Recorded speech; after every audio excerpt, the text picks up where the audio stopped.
Yeah, know I'm sturdy like a Millie Rocket. Skin clear, still look young, Andy Miller knockers. Money in my pocket, don't call me a money pocket. Engine get to rocket, it sound like a thunder rocket. Yeah, I still love my baby even when it's toxic. Crazy like she Britney, but no, she don't shade the knock. No, Russell Wilson way I get low and stay in the pocket. I get paid and do my dance like a touchdown. Yeah, I can't do no trying to leave that gun around. In my teens, we were acting up and running around. Now we're grown, sticking to it if it's necessary. On the ground from January to January. Never met nobody who retired when they were young. So I guess I gotta get it to the cemetery. Getting paid just for rapping is fun. I lit up around the month of February. Told them slide, no electric. It's getting hectic. 777. 777. Yeah. Told them slide, no electric. Yeah. It's getting hectic. 777. Yeah. 777. Couple of money in my head just to say they did it. Can't lie, I'm so paranoid and the windows tinted. I own everything around me, you can say it's rented. Not talking phone numbers when I'm talking 7 digits.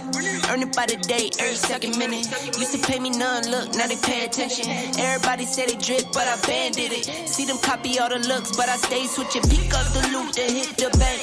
Can never change, still wrote the change. Captain say the pay, this ain't the day. They made me wait, I'm breaking chains.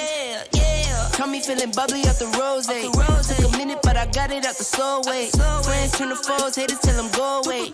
Rappers make a shiggy dance like a soul train. Told them slide, no electric. Yeah, it's getting hectic. 777. 777. Yeah. Told them slide, no electric. Yeah, it's getting hectic. 777. Yeah. 777.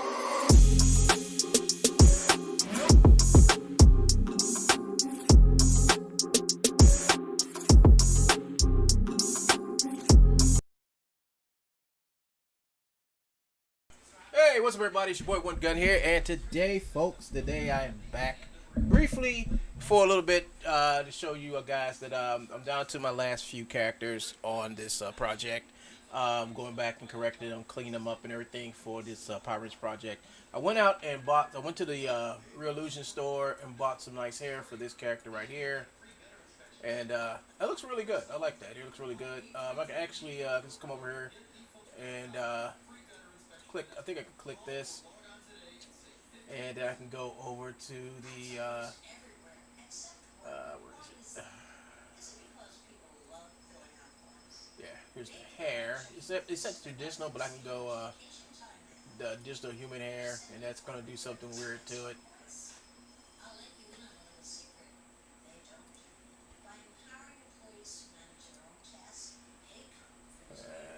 I don't know what it did to that, but we can go back over here again and hit the digital human hair again on this, and it should do something to the hair. But yeah, it made it look a little bit more realistic like or something. So got some crazy stuff going on there. I don't know what that is, but then it has to do with the scalp. And let's turn the scalp back to traditional, see if that fixes it. And we'll put this back to traditional too, because it looked like that first. Oh, well maybe it did. Maybe it was there. Maybe it has to be, there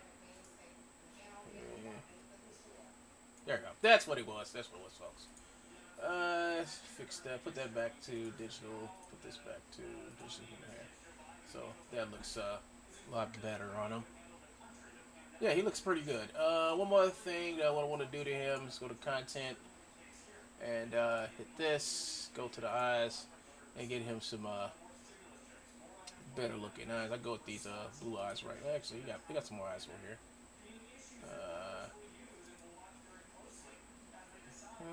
Let's go with these blue eyes right here. We can always change the color of them if we wanted to.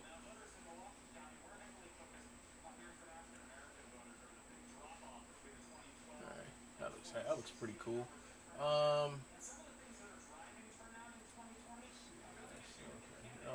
Let's see what else. Go over here, and then we do a little magic over here. I gotta fix his teeth too, so I think we do the enhanced eyes right here and hit create, And this is what I do to all of the characters with the character creator, um, with the character creator and with Skin Gen and stuff like that. So I've been working on him all look a little bit this morning. I still have I got the Black Ranger, so I got the red. I need to bring in the Red Ranger, but I got the yellow, the green, and the blue, and the pink. So that's the majority of them right there. But yeah, I love to, I love this thing. You know, I really do love the Character Creator 3 now. I mean, it's becoming to be good with Dash Studio and everything. And so I'm gonna go over here and mess with his teeth, and I can just come over here and just click. I kind of like the teeth. Just I get these just the normal teeth. Replace that with that. Because these teeth look better. The teeth that the teeth he had look like chiclets. You know, these look way better. You know. So yeah. Yeah. So the hair, I bought the hair a little while ago. I bought two kinds of hair. So you guys can look young, almost look like teenagers going on with the adulthood or whatever. So that'll look good for what I'm trying to do here. See, there you go. Okay. So he's ready to go. I've already did the hide body mesh and everything. So the next thing I got to do on him is so we got this one. I went back did the correction on this one, fixed her, fixed him. Now this one now I have I got to bring this guy in as the Red Ranger now. So we got the girls done. We got one guy done. We got the Black Ranger already in here, but I'm gonna make another Black Ranger. So I'm gonna take this, put this right here, and just add them to my projects folder. And there you have it, folks. Actually, I should have put a pose. I'm gonna put a pose on them. Let's go over here and find a pose to put them on, put them in. We got a bunch of male poses over here that we can definitely put them in.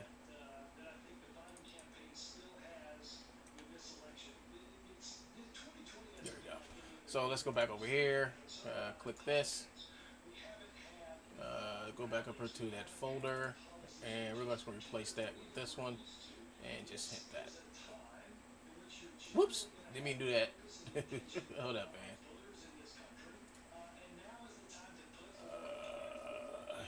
Should delete. Yes, delete that. Alright, so I'm going to click this. I forgot, when you're replacing something in here, you have to hit this tool right there. Okay. And there he goes. Alright, so we got we almost got him done. We got the Black Ranger already. Black Ranger's in here, but he's not in this folder. I have to put him in this folder. Gotta change the name to yellow. So we got the black, we got the red, black, yellow, green, pink, blue Rangers. I think that's all to it. And then we got the bad guy that I'm gonna bring in. The guy they're gonna be fighting. I'm gonna bring him in also as well. So yeah, so that's pretty cool, man. I kind of like. Yesterday I was testing out some of the animations that I got. I got some anime-esque type of motions from Clazy, and I also got some animations from Frank's Climax fighting animation. So I got that. I'm gonna be using that with when I get over to Motionbuilder, which would probably be hopefully I can get to it. After I finish all the characters up, then the next step is to actually take them take all those characters from Character Creator and then take them into Motionbuilder. But before we start actually going to Motionbuilder, we also have to plot out the fight and everything, how they're gonna be fighting, because it's gonna be the Rangers versus one bad guy who's really really strong, and he's gonna wind up kicking a butt. It's gonna have a nice little story with it, so don't worry about it. But yeah, it's coming along. And one thing I have to say about the Skin Gen and Character Creator is that they work so well. I mean, this dude looks really awesome, man. Really, really awesome. And I like the fact it has all these textures. And over in Dash, you can actually customize these ranges. You can make actually any color ranger that you want to with this particular prop here inside of Dash. And he actually these characters also have capes and stuff to them, so I might bring the capes in later, not right now, because that probably be a different, some different to do, but they look good. I mean, these look, they don't look like their typical Power Rangers. These look like more mature, more rough looking than the Rangers I've ever seen. Their masks are way cooler. I think these guys' masks are way cooler than just the regular Power Rangers mask. So, and they're not really Power Rangers at that. They're just how can I put this? They're a good generic copy of them, but these suits are really cool suits. The female and the male suits differ, but you can tell they differ, based on the female figures different than the male figure, so it makes sense for these suits to look different than the suits for the male will look different from the female. But besides that, folks, I'm only going on here for a few minutes, so I just wanted to point something out to you all. Like I said, where is it?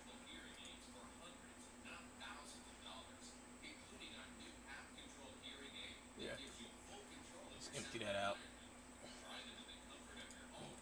Where is it? Okay, so here it is, folks. So Buffonimo, we all know who Buffonimo is. Buffonimo is over here talking about his state-of-the-art low-grade computer over here. Now, when I say his computer is low-grade, the other day he had told us the specs of his computer, and when I saw the specs of his computer, I was like, that's a computer from like what, 10 plus years ago.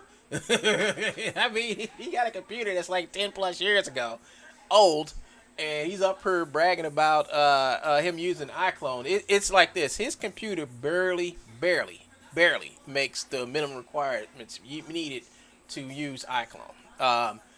His video card is like 2 gigs. It's a 650 Ti, which is a very itty bitty small card. I had the card like a long time ago when I bought it. I had a card called a 660 Ti, and I used that to render when Indigo first came out for Iclone. I was one of the first ones who rendered a whole video. If you go to my channel, let's go to my channel real quick. YouTube. And you should be able to, if I go to my channel, it's one of, oops, going to the wrong place. Let's go to my channel. I'm going to show you the video. Go to my channel. But back in 2015, folks, I actually rendered out a video. I'm sure I'll see if I can find it, folks, real quick for y'all. If YouTube, the YouTube gods let me show it to you all. I did a really cool video. I was one of the first ones. I remember Iclone 6 just got released, right? So I think it was like at 12 o'clock in the morning or something like that. So as soon as it got released, I downloaded everything, got it up and running within like hour after its release, right? Hour after its release, I got everything up and running, and the first thing I did was learn how to use the Indigo renderer. I think we're getting close to it, close around to that time. So here it is. So now I rendered this out on my 660 Ti. All right, I just got my 660 Ti. Matter of fact, like a few months prior, because I had built a new computer, and I bought a 660 Ti. And this is what I rendered out. This is what I rendered. As you can see a character. You're gonna see some. You can see depth of field, motion blur, and stuff like that coming on them. And It was very short, but let me tell you, this was a 2 gig card. Actually, I think it was it? No, it was about a 2 gig card. And as you can see, I want to show you how good it looked back then. This is back then, folks. This was December 20th of 2014 when I uploaded this. December 20th of 2014. So I'm trying to think. Oh, okay. This is what happened. The contest came after January. All right, the contest came after January. So this is when they just released Iclone 6, right? And then months later came the contest, the character animation contest, right? So that's what happened. So this got released, and my computer was only at what 2 gigs. This is what I did with my 660 Ti, not 650, 660 Ti, which is a stronger card than the one Joe has in his computer right now. So I was able to make this animation with Indigo Renderer, which is sort of kind of like I like Octane. Back then it was Octane, Indigo, and a couple other renderers you can use. But I was the first one. To make a render this nice in Indigo. Many others followed, but I was the one who sat back, took my time, and they actually, Real Illusion actually used this in their Real Illusion commercial. You know, everybody else was doing all wacky zany stuff, but I was the one who came out and did this video right here with Indigo. And the thing about it is, Indigo is so capable of doing so much stuff. I still have my Indigo plugin. You know, every once in a while I go and play around with it, but Iclone no longer is Real Illusion no longer supports it. So. But it's a good renderer. I mean, I liked it. I liked playing with it. It was easy to use, adjust, and do all type of stuff with it. I have other stuff that I have rendered with the Indigo plugin, and it looks. I mean, this is just my first attempt at using the Indigo plugin, and I could have did a lot better, especially with the textures and stuff. But the background and everything. Is just, I didn't do nothing to it. I just put it in there just so I can see what the lighting and stuff looks like, and it came out looking pretty good. You know, pretty good animation. But this was done on the 660 Ti by itself, and it rendered very quickly. This is what, a 10-second animation. It took this. I'm trying to remember. It took it like maybe 2 hours to render it. 2 hours, 2 hour and a half to render out 10 seconds of animation, which was pretty cool.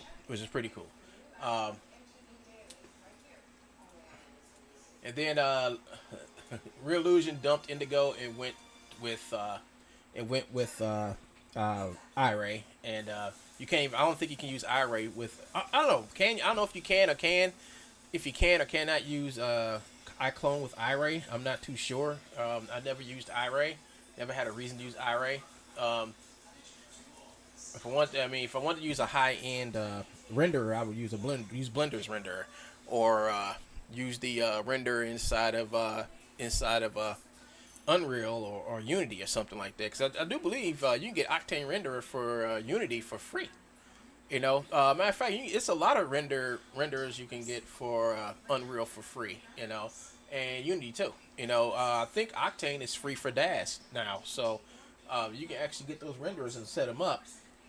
And use those to render out your stuff. You know, you get the Lux renderer for Blender for free. You know, as long as you're not using it commercially, you'll be okay. But you know, this is a whole level of content I was making back then.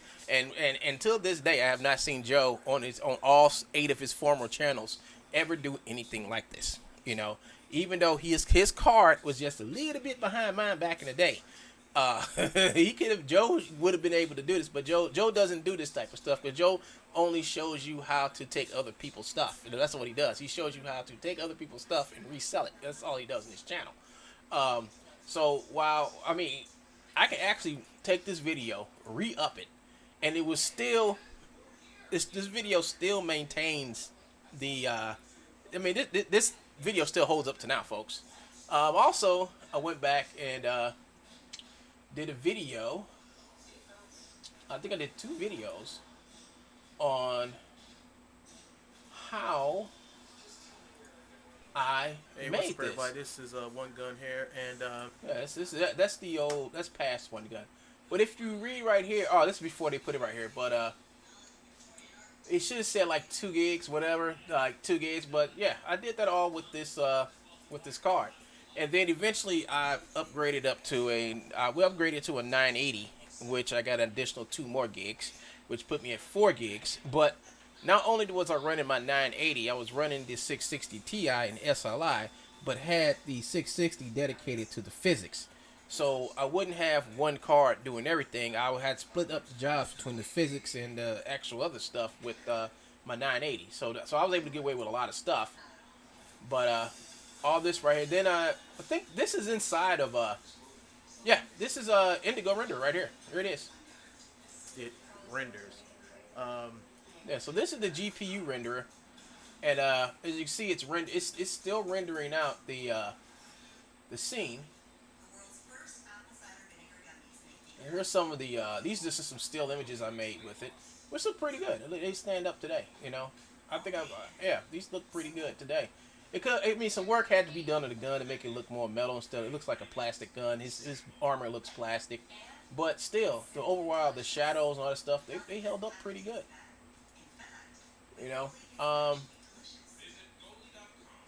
Then after I did that video, I did this video right here. Damn, which got 7,832 views.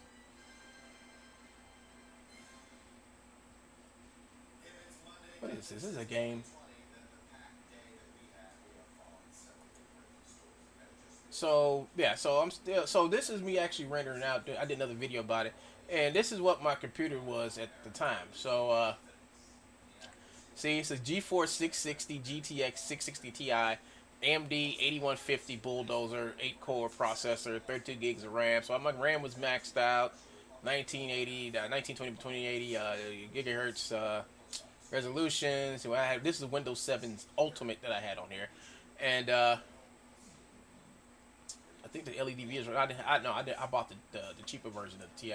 See, the version of the Ti that I bought was the one without all the bells and whistles on it. I just want the regular card without all the lights and glowing and kryptonite and stuff attached to it, you know, to make it glow inside my case. I didn't want that stuff because that just uses up a lot of resources, and I'm trying to keep my electric bill down. So so this is my computer at the time. Now my computer is like way bigger than this now. You know, I did like ever since this video was made in 2014. I've done about 3 different upgrades to my computer. You know, most of the upgrades dealing with the motherboard, RAM, video cards I bought for it, and power source. I bought since this I've bought many parts for my computer and upgraded. I try to upgrade my computers every 3.5 years. That's the thing that I do. That's the best thing to do about computers. Upgrade it every 3.5 years. But this idiot over here.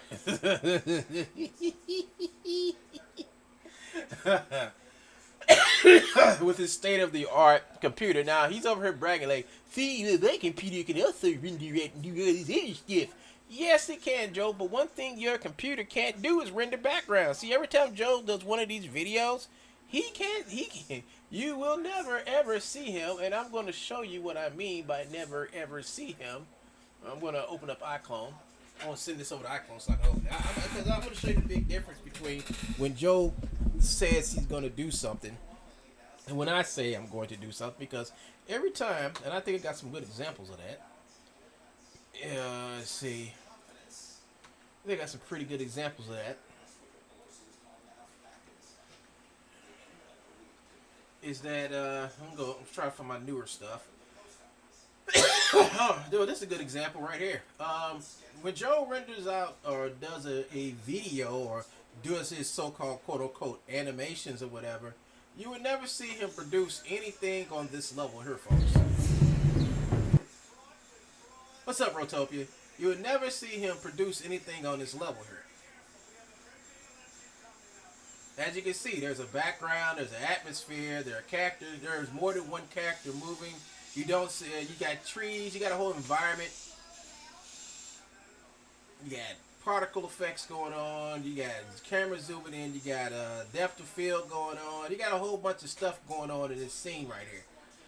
And you've never seen Joe do anything like this because he can't. He can't. He'll break his computer trying to make something like this. And on top of that, Joe doesn't have the actual ability to make something like this because you've never seen Joe make anything close to this, right? Right, because I've never seen Joe do anything like this or go through the steps of how he made it. See, when I do animation, I do more than just render out a character with no background. Joe said, "But Incurred, Ricky, right?" I mean, yeah, it's gonna render that because it's one character in an empty environment. And what's your render settings, Joe? Joe sets his render settings low because he can't render it. He can't render nothing out. He can't do environments. He can't put his character in no environment. Let's go back and see some more stuff that I've done. That's some old stuff. He can barely put more than 2 people in the scene. Here's something. Where is this? I think this kung fu battle thing scene.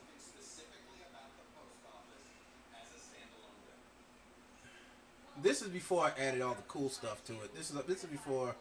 This is just a quick run I did for that. But I know I have another one in here somewhere. I just gotta find it. Here it is. Here is this one right here. So here we go, another animation here. And if Joe think he gonna use particle effects like this, and this scene is pretty. This is a pretty large scene with just him in it, with the particle effects and stuff going on. Joe got nothing coming to him. He's not gonna be able to run nothing on that little itty bitty card he got.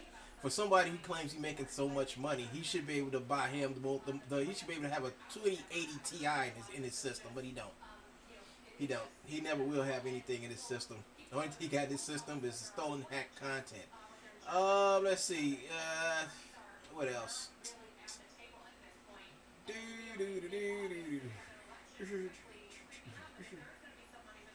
Yeah, here's another scene I did. Now here's another scene.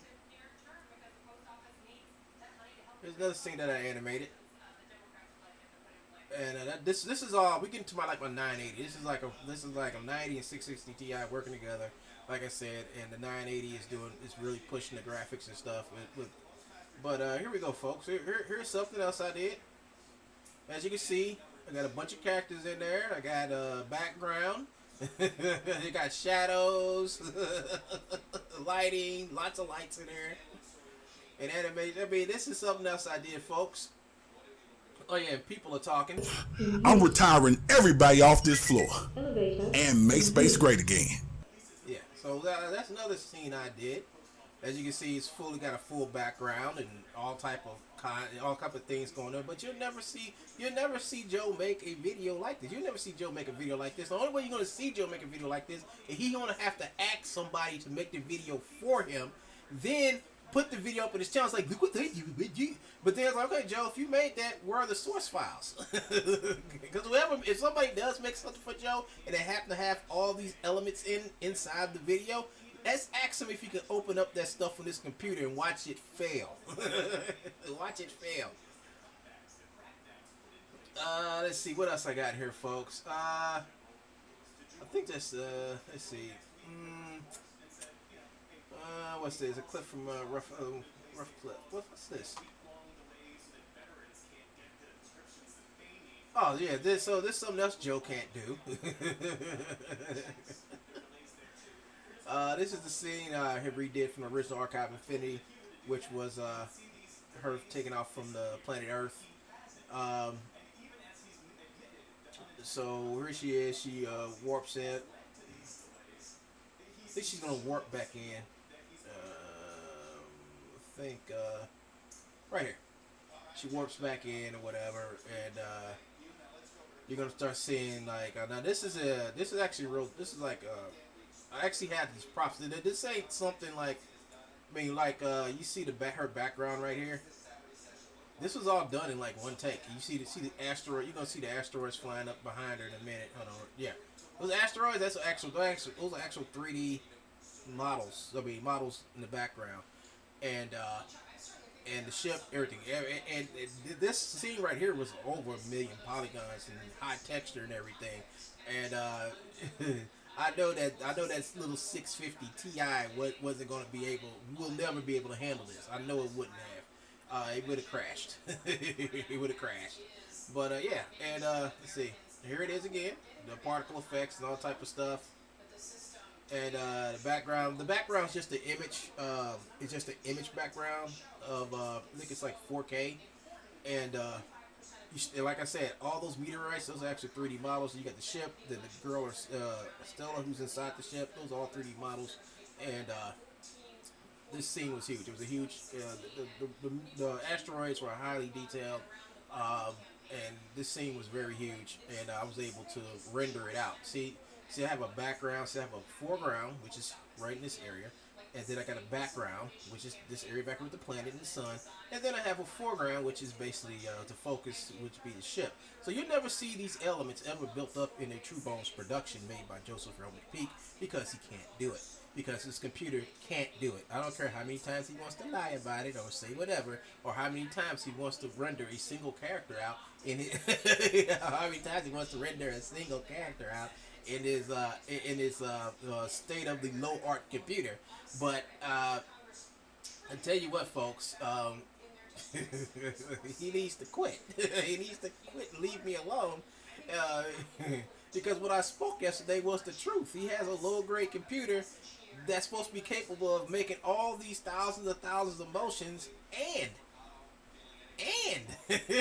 motion capture too in his mom's garage. And then I find out that he got this low end Dell Gateway computer that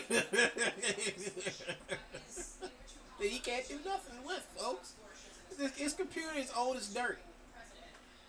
Which makes it even more believable that he can't be making his stuff at his house. He can't be. He can't be doing it in his mom's garage. He can't be doing it. He can't be, folks. In my opinion, he can't be. That's why you would never. So here he is. So I'm not going to be using him though, but I can go right over here to. I'm gonna go to File. I'm just gonna open a project.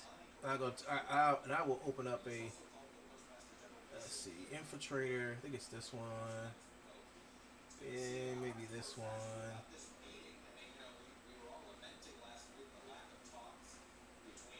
I think I'll open up this one. I'm gonna open up this one. You like to save? No. I just want to open up Iclone. That's why. But everybody remember the cyber city that I built, right? Everybody remembers the cybernetic city that I built and everything, right? So when that'll pop up to me, it's got to load. I got what's the name running? I think I hit Control F or no, I can't do it now. But he sits back and talks so much crap, folks. He talks so much garbage. You know, one day I had to look at some of his so-called animations he did while he was live streaming. Because I was live streaming at one time, working on where is it?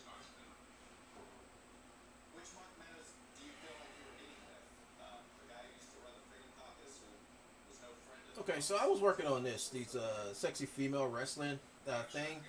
And while I was working on this, he decided that he was going to come in and try to outpace me by copying me and making his own fight scene, which looked ridiculous, right? And it did ridiculous because when it came all down to the, let's see, where is it? When it came all down to it, right? This is like close to what the end product looked like for the video.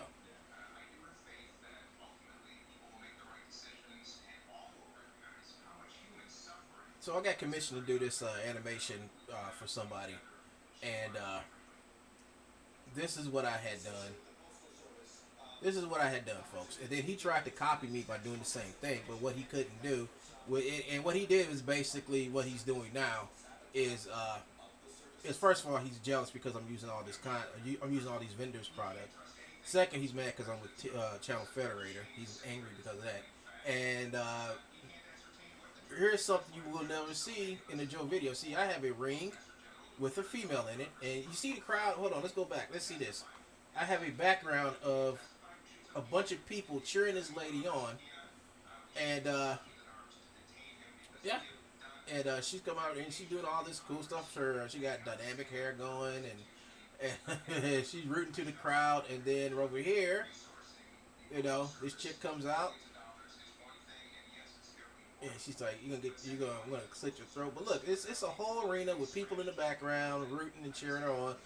Those motions came from Mocap Online. She gets angry, and then she's gonna rush her.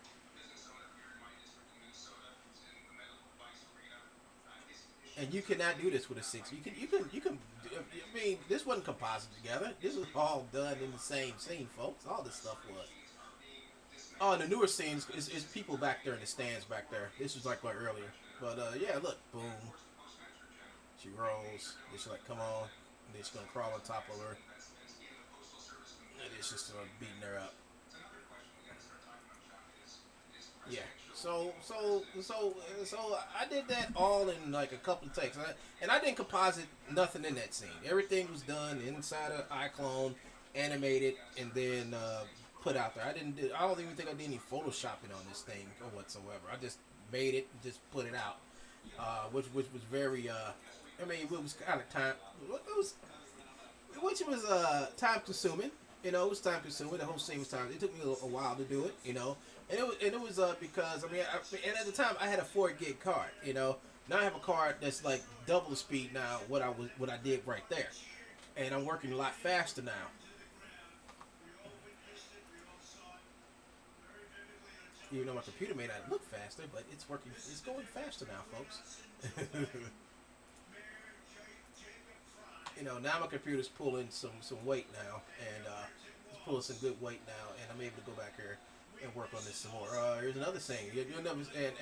And Joe got jealous of this scene too, because everything except for the chairs and the characters I made. So the whole background, I did a whole video on how I made this background. I did a couple of videos on how I made the background, how I textured it up, how I made it look nice and everything. And this is the newsroom that I made, which is pretty cool, pretty nice newsroom. And he's jealous because of that. And you will never see him make anything like this. Now I have videos of me working on this. I think this is one of the videos right here. I may have been working on it.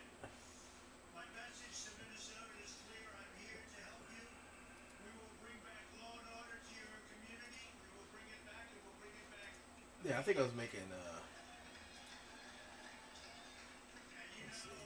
I think I was making the newscasters or whatever.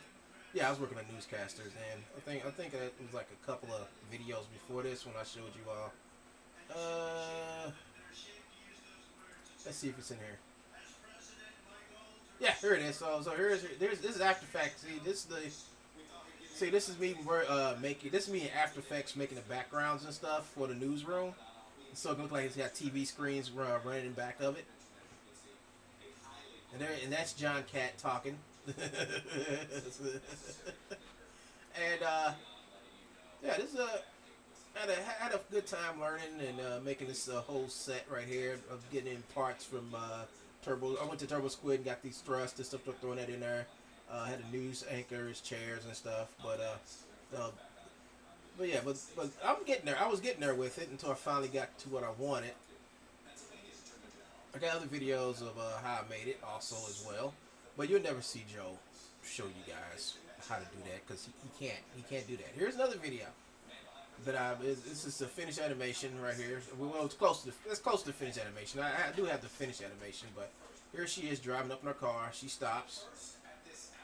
She gets out, and as you can see, folks, I have a full background, foreground, environment, atmosphere, character getting out the car. I have all those elements in my films, and Joe can't do this. He can't do this. I mean, he cannot do this, people. He can't, you know. And I went and looked at his channel, even at some of his old videos, where he claims to be the king of animation. I think this is a different one. This is the same thing, but I think this is more refined than this one. But it's the same video. No, she's gonna drive up in a car, stop. You know, you see, I got a full, a whole background, foreground, all the elements, atmosphere, camera movement.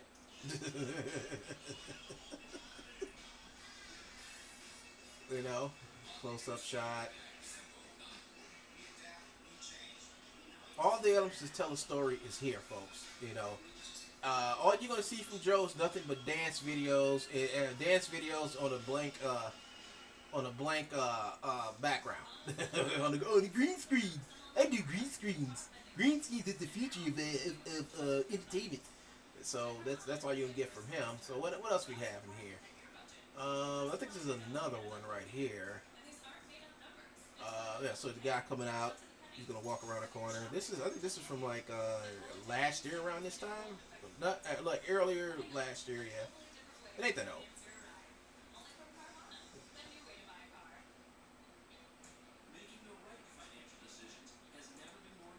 Yeah, so there you have it, folks. What else? So I got a bunch of more other stuff that I've done and worked on. I think all last year. I worked on a whole bunch of stuff for this. Worked on a whole bunch of stuff for this guy right here, and then I came back. I took a break from it for a minute, and then I came back and worked on it again. And yeah, I did a lot of work for this 6 months ago. So it's been 6 months since last I worked on that. And after that, I came back over here and I actually did some Motionbuilder. I did stuff inside of Motionbuilder, folks. See, I don't show you just how to steal people's stuff in Motionbuilder. I don't tell you. I don't teach that at all. I show you how to actually use Motionbuilder to move your characters, to move your stories.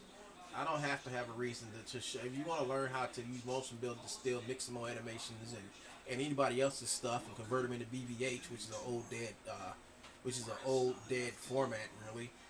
You can go and watch Truebones' channel. That's what he's going to teach you. I mean, that's all he has to teach. Or you can come over here and watch my channel, watch me work, get fix stuff. Then after I make the animations, I send them straight over to Iclone. I send the stuff over to Iclone, which then I bring them into Iclone.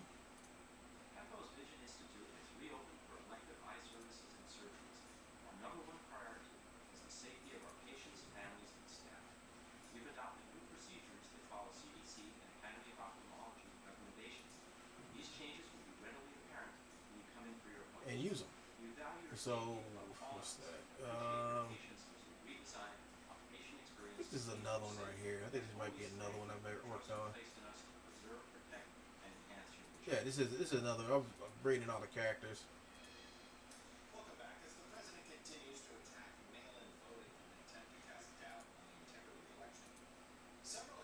What's this top five?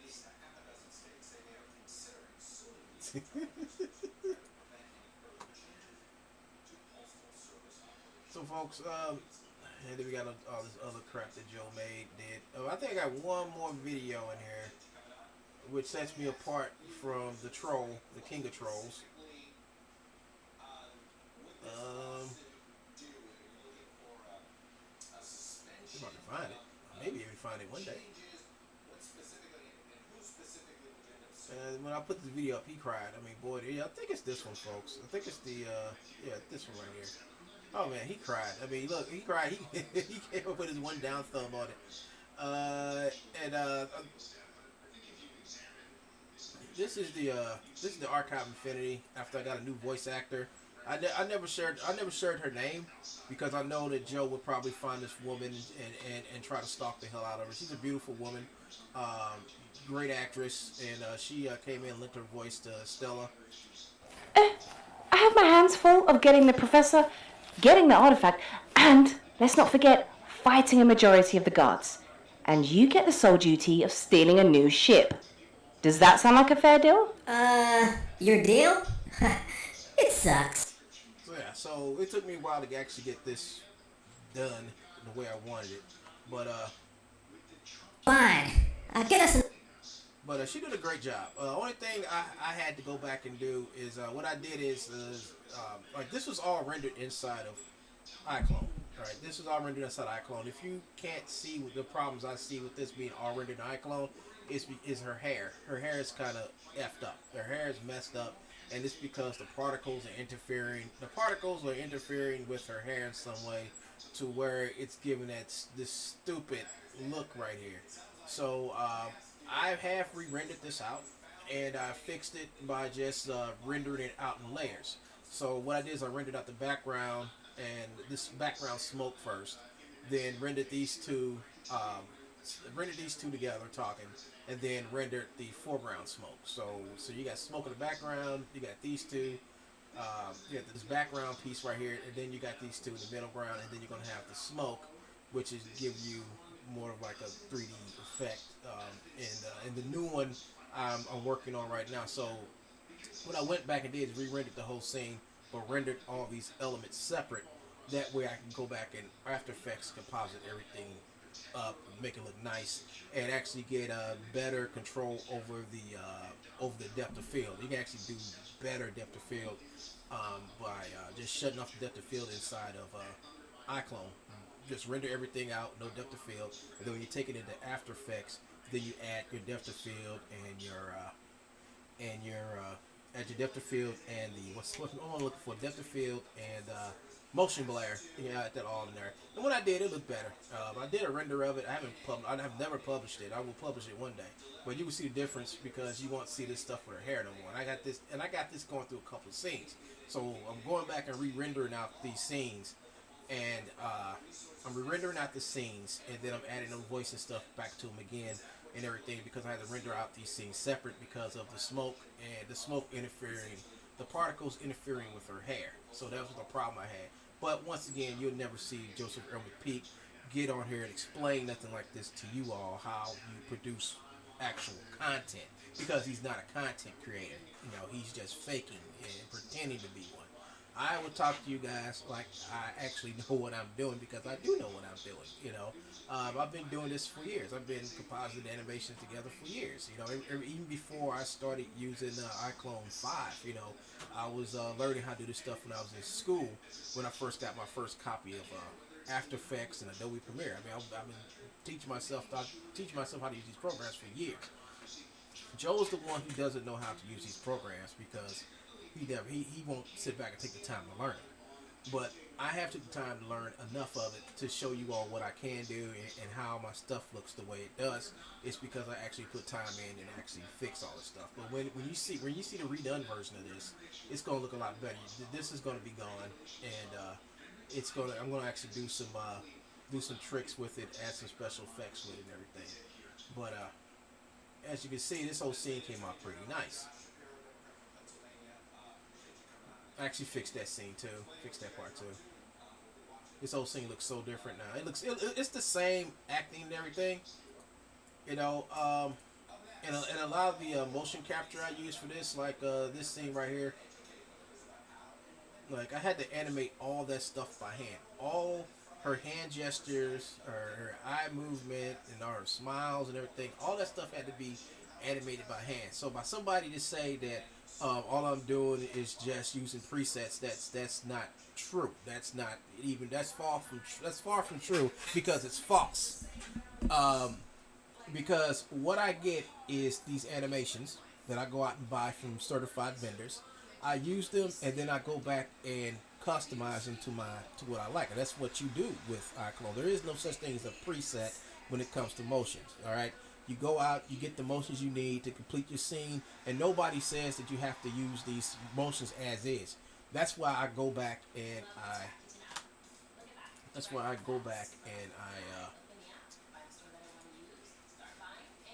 edit it. That's why I go back and I edit my motions. Now, let me see if I actually. Oh, here's a perfect example right here. So here I am in. So here I am inside of Iclone, and as you can see, I'm going back and I'm carefully going back and fixing her hands and her and whatever else I find I don't like. I go back and I fix it. And the only way you can feel, I think I was in this scene right here. I was actually going back, and when she's walking, she's gonna have her hands on her hips as she walks. So what I was doing is I was putting helpers on her hip. So when her hips like they're going to shift, right? So I wanted her hands to look like they were actually resting on her hip. So every time she walks, and one her hip, her left hip go up and her right hip goes down, you would see that play out in her arms as she walks. And that's what I was doing. And I was also fixing her hands because in that scene, her hands were like kind of all the way behind her back. I didn't like that too much. It looked like she didn't have no arms. So I'm actually pulling her arms out from behind her back a little bit. So I'm making all the adjustments here. See, there is no preset. They're just animations that you buy. This motion capture that you buy. And what I do is I do my research on my motion capture. And I always tell people to do this. Do your research on your motion capture. Make sure the motion capture you're going to get is going to fulfill the needs of your scene. Don't buy something just because you need somebody walking from one place to another. Don't just buy a typical walking animation. You got to see what that walking animation look. See if it fits the mood of your character. See if the whole act, because your character's going to act. Your puppet is going to have to act. And it's going to have an attitude. And I made sure that the walk that I got for her, shows her attitude.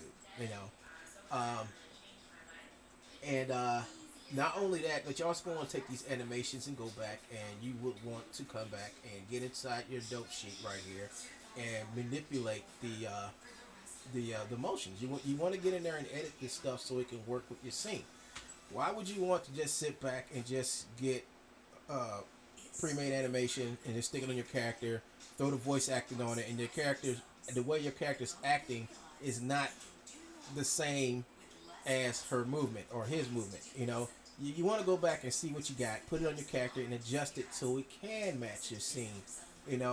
I've seen a lot of people in who use Iclone who just slap an animation on there and say that's it. Then your character is doing something crazy and people get confused, so that kind of messes up your story. If you're telling the story and the character's talking about, I'm gonna give me a drink of water, and they're doing jumping jacks, that kind of messes up the whole scene there. What you want to do is, you want to adjust the animations to what you need, to how you want your character, and that's what this is all about. I use the dope sheet, I use the curve editor, I use everything I possibly can, because I bought the curve editor, and I didn't really use the curve editor. I mean, I bought that thing like 2 years ago, never used it until like the beginning of this year. Until I actually got into it and learned how to use the thing properly. So now I know how to use the curve editor. Now I know how to use the curve editor, folks, because I didn't care too much about it. I said I'm probably gonna need it one day, so I just went ahead and bought it, and I spent my little $100 and just put it on the shelf, and then installed it. It was just there, folks. The first time we used the curve editor, it was a total failure because it didn't work the way I expected it to work. The only time I learned how this thing worked is that I had to pull out a ball and just had animate the ball bouncing. And when I did that, I said, okay, this is how this works. I got to use this, got to use that.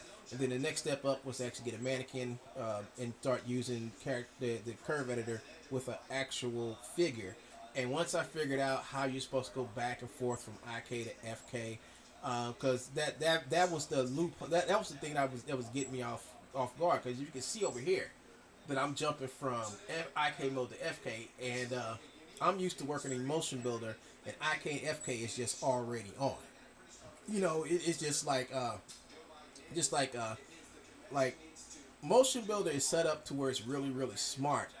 But then again, Motionbuilder gets kind of too smart and starts to collapse on itself because it's always trying to correct itself no matter what. It's always correcting you, then you got to correct it, and after you correct it, then it'll correct itself again, and then it's crazy. Well, Motionbuilder is crazy. It's a smart application, but it's too smart. It's too smart for its own good, and sometimes you will find yourself in a heap of mess trying to figure out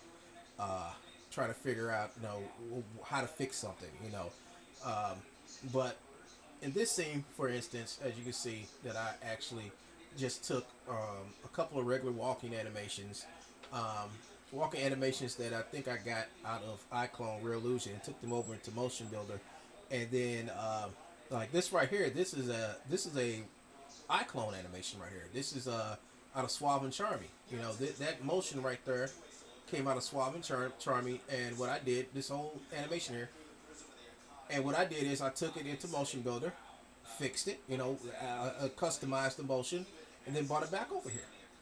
There was no preset for this scene.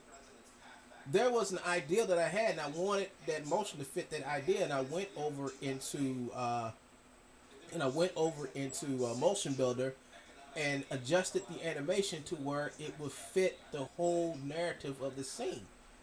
You know, what McPeak is talking about, I can tell you exactly what McPeak is talking about. We can get using presets. Joe's talking about this. Joe's talking about the garbage that he downloads and steals from other people, not doing nothing to it, just taking it and just slapping on the Iclone animation and say he's an artist because he stole something from somewhere and slapped it onto a model. That's what he's saying. He didn't do nothing to it. He didn't enhance it. He didn't do nothing. If it's just a dance move, it's just a dance move, folks. That's it. I mean, that's all you're getting from him. You're getting. I mean, there's no creativity because you're just taking something from one file format to another. That's all he's doing. He's not fixing nothing. He's not correcting nothing. He's not doing nothing. All he knows how to do is take something from one file format and put it into another. That's not being creative. That's not being how you say it, cutting edge or whatever. He's not doing nothing, folks. He's not doing nothing. He's not doing nothing special. All right. You know, if I thought that was like being the master of animation was going to be like, well, then I would have been a master a long time ago. Switching one file format to another. I mean, I would have been a master a long time ago. But I knew, and I also know everybody else know, it takes more than taking one animation from one place and just slapping on something and say, hey, look everybody, I'm making something. No, it takes more. It takes actual physical work to do this stuff, folks. It takes work. It takes time and effort. This is a 1 hour video where I worked on 4 seconds of animation here, people. 4 seconds of animation in 1 hour, but it pays off. When you actually sit behind your software and you spend an hour or two, you don't have to do it all in one sitting, folks. You sit down, you figure out what you're going to do, you get in there and you do it, and you do it the most intuitive way you can. So people can ask you for years later, how did you do that? I still got people ask me, like the first archive movies, like, how did you do that? How did I pull that off? How did I do that? You know, what motions did you use? Because I go to the same place. I say, well, because I edit my motions. That's a whole different art form, man. And I learned that through talking to the guys over there, Mocap Online. You know, they make their stuff from the ground up. They even take stuff that they've already made and make it, and after they take the stuff and they after they get the raw data and they pull it into their computers and they start working on it and editing stuff down, it's totally different from what they did. And that's what I wanted to learn. That's what it is to be an artist, is to find other things. Find stuff that's going to add to your arsenal of creativity, so it can get you on a path, like a whole new path. I mean, when I hooked up with the people at Mocap Online, they gave me a whole new pathway, folks. A whole new pathway to think about how I do animation, how I create stuff. You know, and that was cool because, I mean, I was using Motionbuilder, but I was using it based on what I was taught to do in school. And I had to build off of that. And I didn't have, and then I didn't have no real instructor to tell me how to use Motionbuilder because they was telling me to use Maya.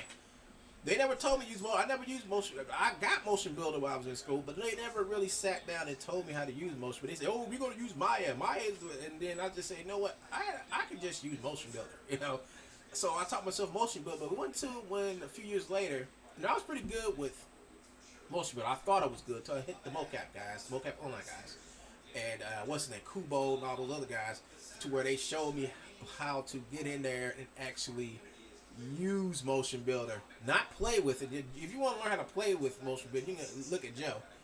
He can only teach you how to characterize and move file format to other file format. He can't actually tell you how to animate Motionbuilder. You can look at all my videos. You will see me actually animating stuff inside of Motionbuilder. You will see me taking animation files that I bought from other places and slap them on models, and then actually changing the way that the animations move. And that all comes from knowing professional people who work in a professional world, learning from them to know how to do this stuff, folks. That's where it comes from. You know, nothing. And let me tell you, he got so jealous. Joe got so jealous. I'm gonna tell you how jealous this man got. Right? He got so jealous that I was actually working with professional people in the field, that he started saying that he taught me everything I knew. And I'm trying to figure out, what did you teach me, Joe? What is on your channel, right? What is on your channels that says that you taught me how to do this? What? Because I was characterizing characters and all the other stuff in Motionbuilder way a long time ago, dude. back when I was in junior college, before I went to the big school, the animation school. So I'm trying to figure out at what point did Joe teach me anything, and that was never. The man never taught me nothing. I just knew he was a guy who sell. He was a guy who selling mocap at the time. That's the only thing I knew about him. Some 12, 13, 14, maybe 15 years ago, before things got to the way they are now. You know, he didn't teach me nothing. You know, everything I've learned in Motionbuilder has all been trial, error, and then meeting people who actually do this stuff for real. That's where all the knowledge comes from. And also watching a whole bunch of digital tutorials, digital tutors, or pluralsight as they're known as, and just picking up the stuff on YouTube, and a whole bunch of other stuff. And all that stuff actually helped me out to where I can actually do better. You know, do better animations. I don't have to think about it. I just get in there and do the stuff. You know, sometimes I do hit curves to where I would do something and I get stuck. But there's always somebody out there who knows the secret to fixing it, you know. And I just want, I'm just glad that I know I came across Mocap Online, Diebold, and a couple other studios that actually don't mind sharing some stuff with you. You know, they don't mind. They see that you're working hard. They see that you're doing something, and they want you to keep on doing it so you can inspire other people to do it. The only person that wants to stop me doing what I want to do is Joe McPeak himself, because Joe knows that I surpassed him, and Joe knows that he wants what I know. That's why you hear it come out of his mouth every once in a while. Kid Wiggin needs to work with me. No, I don't need to work with you because I know how you are. You know, he said it many times. Many times he said this stuff. And the only reason why he said this stuff because he wants what I know. What else would he say? He wants what I know. And what I know is more than what he can do, folks.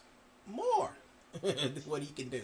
So that's why he gets up and say all this stuff and make these videos and everything, because the man is just jealous because I'm capable of so much more and he's capable of so much less. He always tries to compare me with him, and it's not a comparison, people. It's night and freaking day. You can walk outside and tell when it's night and when it's day. And that's what it is between me and him. There's no comparison. Night and day are two different things that can never be compared because they're two different elements of two different sources. You know? But the thing about it is that what relates night and day is whether you have the sun in the sky and you don't. You get what I'm saying?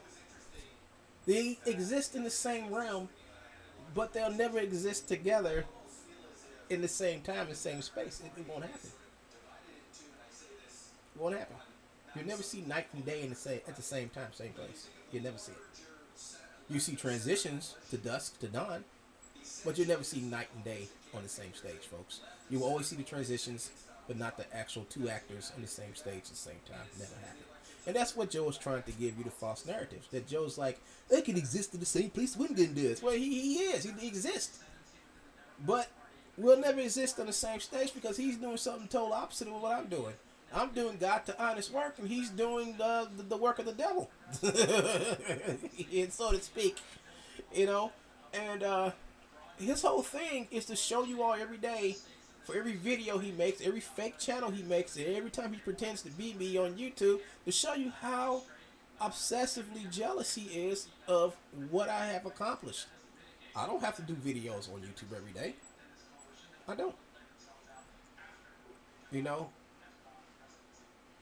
as far as respect goes, you know, I got every place I am on from Facebook to every other place, I'm respected. You know, people respect my work, and I respect their work. You know, it's easy. I get along with people easy. You know, I have no ill will towards anybody. You know, I have no reason to sit back and swindle and steal anything from anybody. You know, you can't really find nobody other than people who are just jealous. You know, jealous, angry, or sour for some reason or other.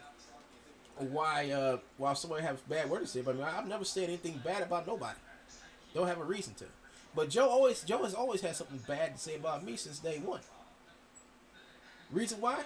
Once again, he's jealous, and he's trying to persuade other people to hate me. See, Joe's whole thing is try to manipulate and persuade other people to hate you. That's what his plan is now. That's what he's doing today. He makes video to persuade people to hate me because he hates me. Listen to his video. Listen to what he says. Listen to what he says. Why would you make up so many lies about people if you want to change somebody's opinion or to manipulate an opinion based on fiction? That's what he does. And he does it every day. He always has something to do every day that is directly aimed at my character. And the thing about it is, everything he aims at me is just a blank bullet because it's false. It's something that can always be shot, but won't hurt you because it's not a real bullet. Everything from the stolen credit cards to me being transsexual, all of it's fake, false, and erroneous. And he did a public campaign to let everybody know that I was a transvestite, and I was a transvestite who uses stolen credit cards. I mean, he's been propagating that lie for like the last couple of weeks now, months now. You know, he talks about me being a part of some gang, and that's a lie too. The thing about it is that he did a background search on me. He found my name, did a background search on me, couldn't find nothing. So he went after my dad. That goes to show you how weak he is. Because he needs some type of narrative to level the ground out between me and him. And as you can see, he has not found it yet because there is no level of ground between me and him. There never was. He's the one who wants a level ground. He's the one to make peace. He wants a level ground because he can always say, well, One Gun's doing this and I'm doing that, see, but I do it better than One Gun. And that's his whole thing. But see, I do better work than him. I actually do work. I actually do hours and hours of these hours of videos aren't for me just for for self gratification. It's to prove to everybody that I am doing this type of work.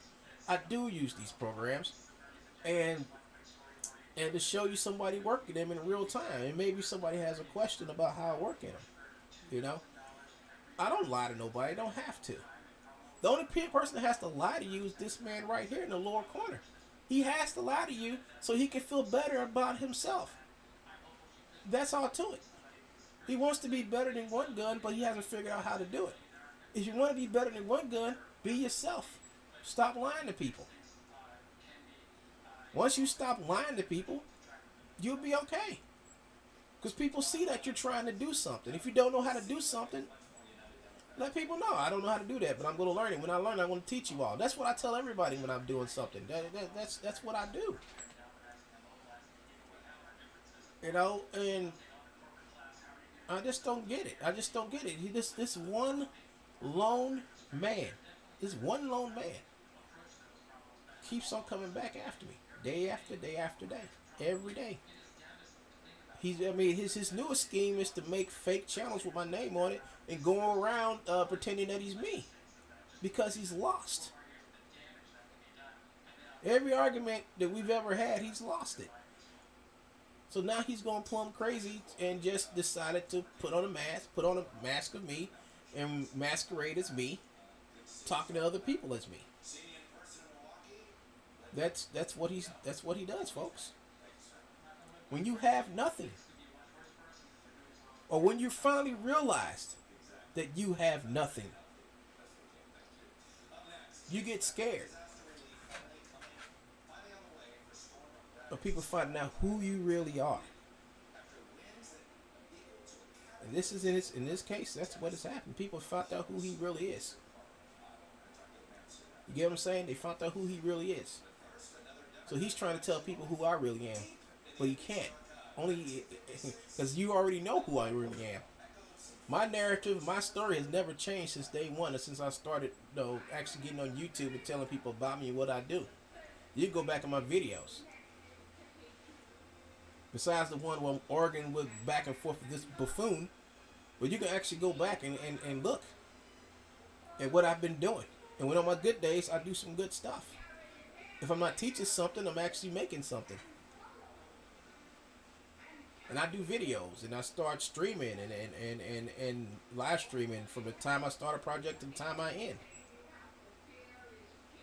I don't think I ever once got on here and tried to sell you guys anything. Because this channel isn't about selling you guys anything. This channel is about entertainment. It's about entertainment, do it yourself, and inspiration. That's what this channel is about. And then it got kind of sidetracked as of showing you all how to defend yourself against an internet troll, notorious internet troll, and that's what he is. When you've been a troll for as long as he has, and then you want to pretend you have a talent, Joe's talent as a troll has shown more than any talent that he claims that he has. He has no talent.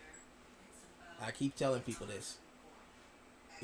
But the people I kept on telling basically Joe's alt. So Joe and his other alt, 4Web, and it's an alt, all right. 4Web is one of Joe's alts.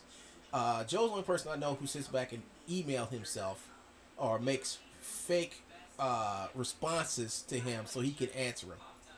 It's amazing, and it gets to a point that everybody knows that Joe's writing this stuff to himself so he can answer. Because I don't think nobody in their right mind would even talk to this man based on what they've seen him do to me. And what and not just me, what he's done to other people. And I don't have to tell you this because Ty Fox has a whole bunch of videos of him going around terrorizing people. And it's in his own words.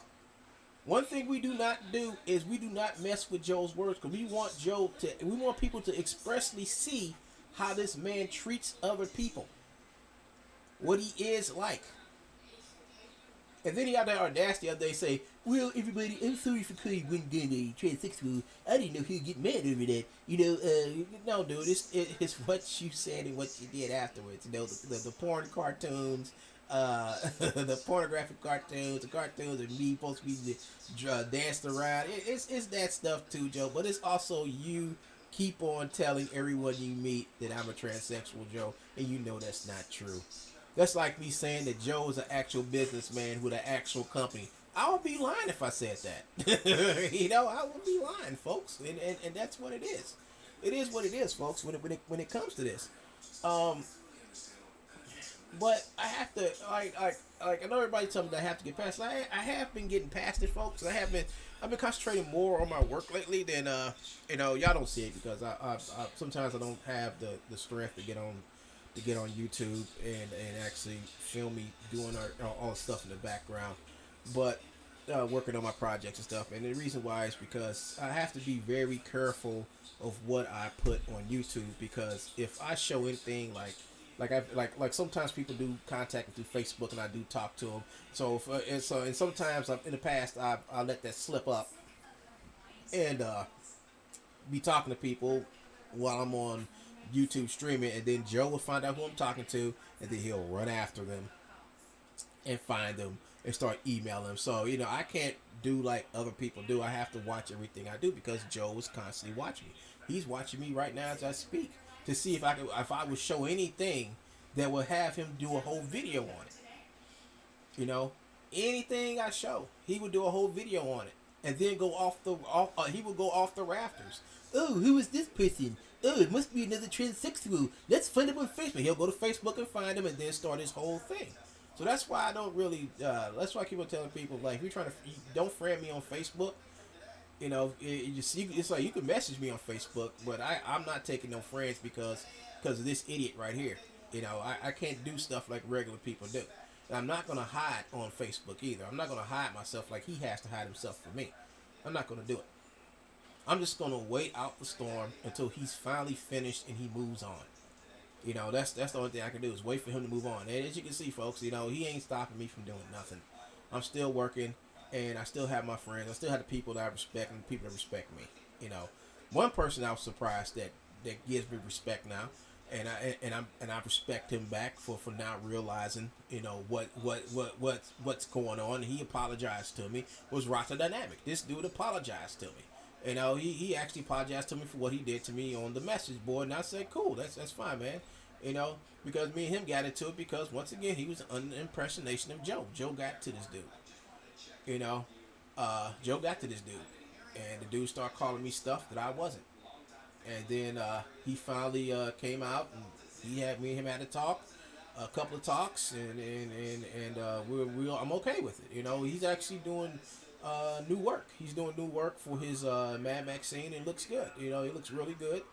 You know, it looks way better than his first movie. Tell you that much. It's like he's putting in his work to make this thing look good. You know, so I can't wait to see it. Can't wait to see what he's doing. But I wish him good luck. You know, and like I said, we had a nice talk. He emailed me. He emails me. You know, he even had he even told Joe to stop talking to him. You know, he told Joe to stop talking to him.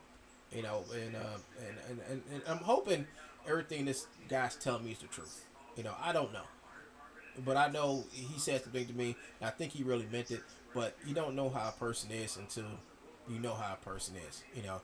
So it's to make sure that, you know, when people, like this whole thing between me and Rata, you know, I guess we didn't grow up and got past it, is to always make sure you're watching your back, because you don't know who is saying what to make you feel better or to make you feel secure. So, you know, I trust what the guy said to me, but then again, I got to make sure, you know, because this guy came out of nowhere attacking me, and I don't know why, and everything he said was the same thing that Joe says every day on a daily basis. You know, there's only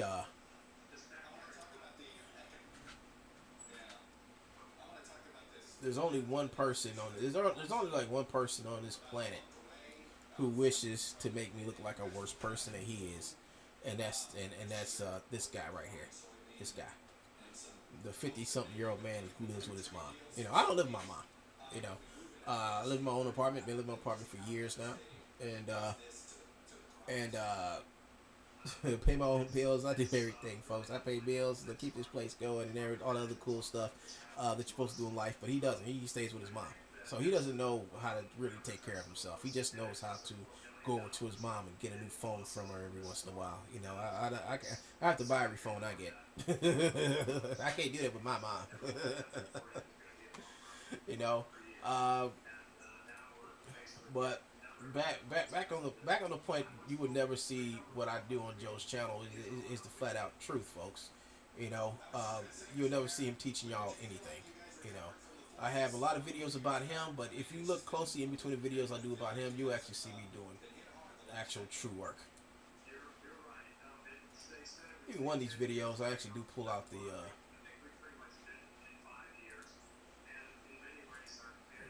well, that's his. I'm watching his channel for some reason. There we go. Yeah, so I'm still working on this part right here. Still working on her hips and stuff right there. See.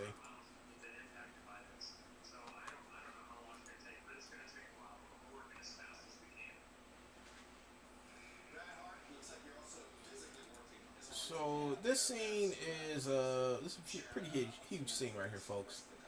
And Joe would never ever make a background or scene like this ever on his computer. You'll never see it happen. Like I said, he got a low grade computer. Now that I've seen the specs of his computer can barely run Iclone. Iclone recommends you use a I think no less than a 600 series card. So his card is barely able to do the stuff it's doing now. I'm not going to talk about his memory because he probably didn't put no money into his memory anyway. So, but I mean, this scene is well over 1 million, 2, maybe 3 million polygons. I think every scene I got for Archive Infinity is over 2 million polygons, and that's before I got my video card upgrade from a 980 to a 2070. And the 2070, I looked at 2070. The 2070 and 2080, there's no difference. It's just that one is SLI compatible. So 2070 is not SLI compatible. Same speed, same everything. It's when you get to the TIs is when things change. You know, I wish I had the money to get a TI, but I didn't. I got this. This is my best option to actually be able to do more with my with a system that I have right now. So I think I'm doing pretty good with what I got. And in future, folks, you're gonna see me doing more. Right now, I'm just like I'm still going through therapy and recovery with my health and everything, and I'm getting it better.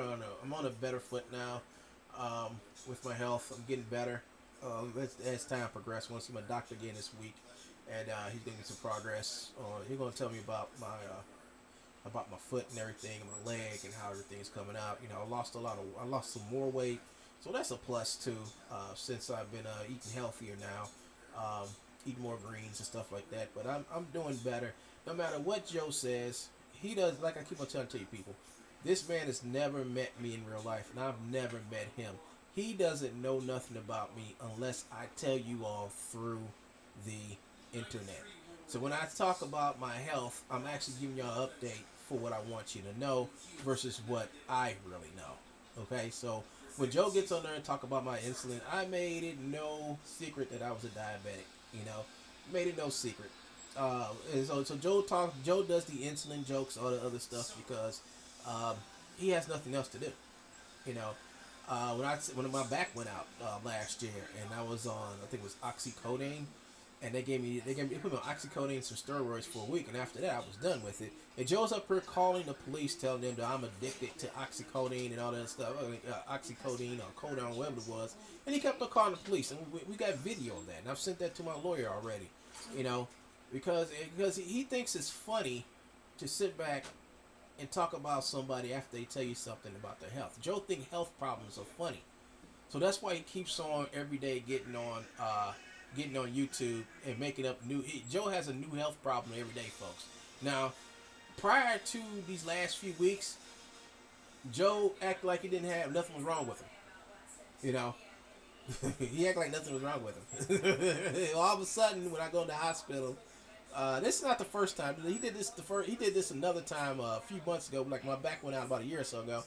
He also said, "Oh, I'm sick. Everybody, I'm dying." This is exactly the same time. Then I actually go to the hospital, and I'm doing pictures. I'm doing updates on Facebook. And then all of a sudden, Joe's like, "Oh, I'm sick too, folks. I'm done. I got a brain tumor." One day he says he got a brain tumor. Next day he says he got brain damage. Next day after that, he said he has a lymph node or something in his testicle, or not testicle, his lungs. He's all over the place, folks, because he wants the same thing that I have, which is people willing to listen to you talk, like you guys are right now. He wants people to listen to him. He wants people to listen to him and not just listen to him, believe him. He wants people to believe him. And that's something hard to do when you've already proven yourself to be a habitual liar. The only person that calls me a liar on the internet is Joe. Only person. Nobody else outside of Joe's channel, unless Joe makes up the channel. I do mean Joe will go out and make a channel with a fake alt just so that channel can say, we can delay it. You know, we know it's you, Joe. You're the only one. The only one, dude. You're the only one.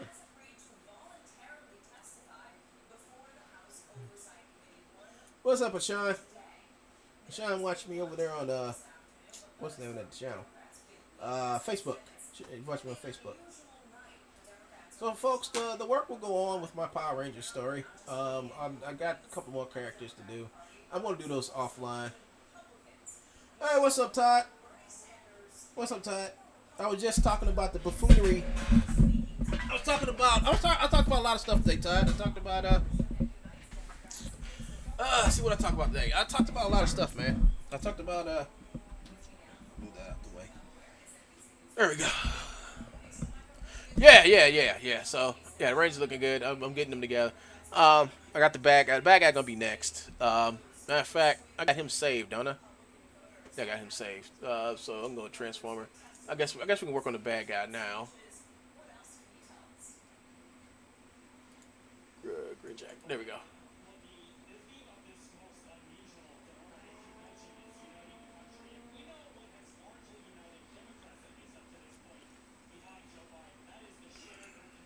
Yeah, so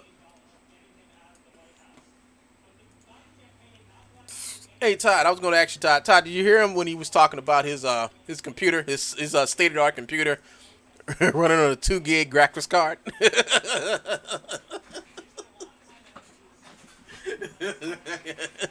Wikipedia is a state of the art gateway running on a 2 gig 660 650 Ti. Do you know what a 650 Ti looks like?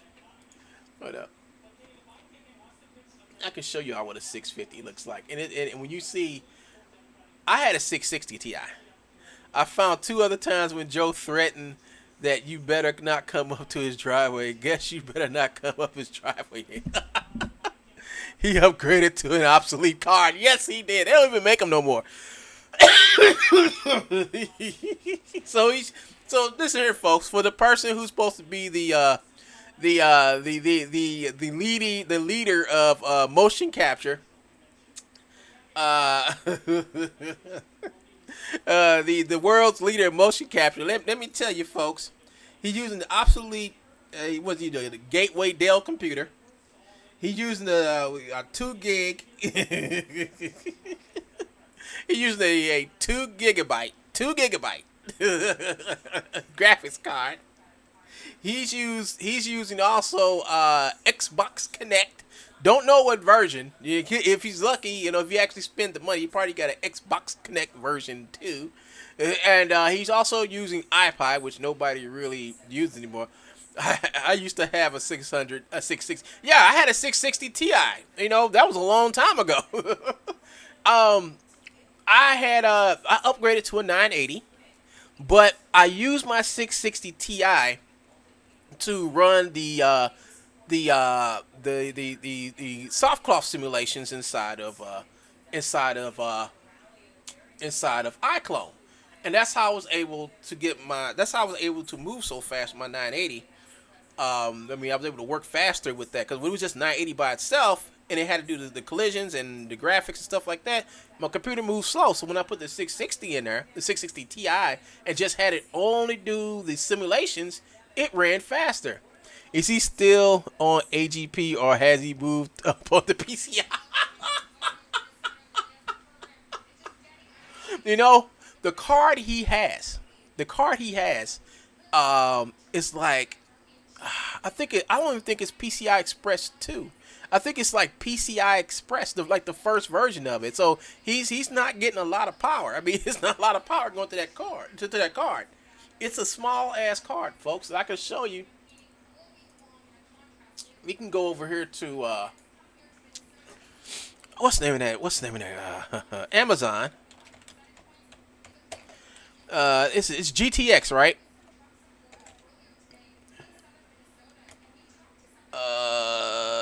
650. It's a 650. Well, that's a 660. He has a 650.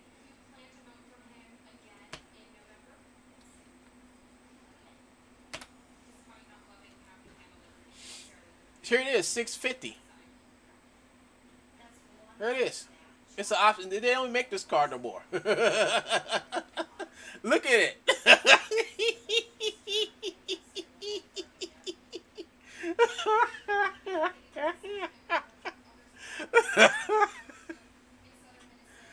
Yeah, but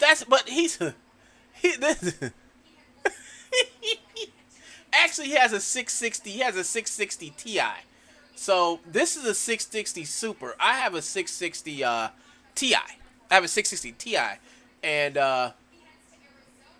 it's really powerful. Yeah, it's 1 gigabyte.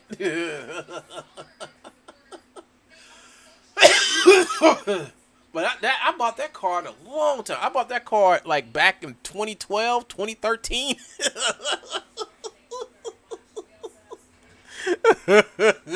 Yeah. Yeah, but I think the 660 were like 2 and the 650s were like 1 gig, dude, like 1 gig. And this is his pride and joy right here, folks. Let's see. Let's look for a GTX 650 Ti.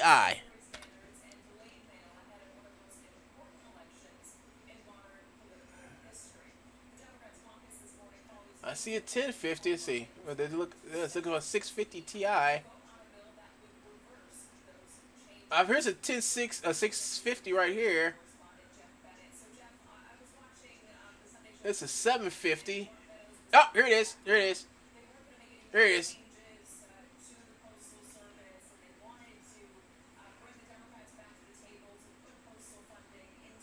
Nope, it's a 1 gig card.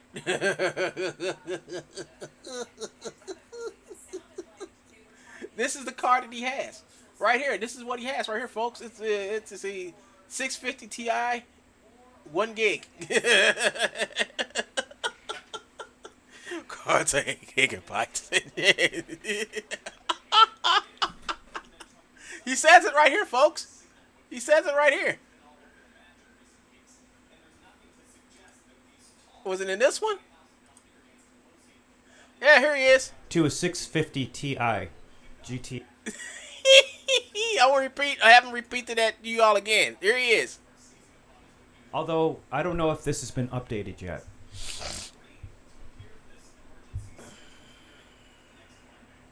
But my graphics card has been upgraded to a 650 Ti.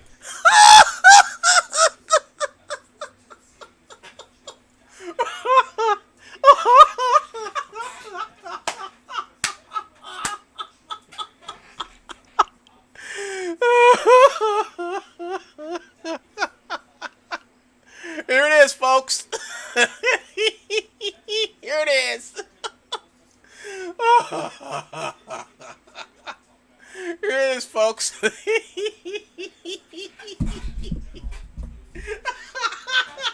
writes for 650 Ti. About 5 years too late.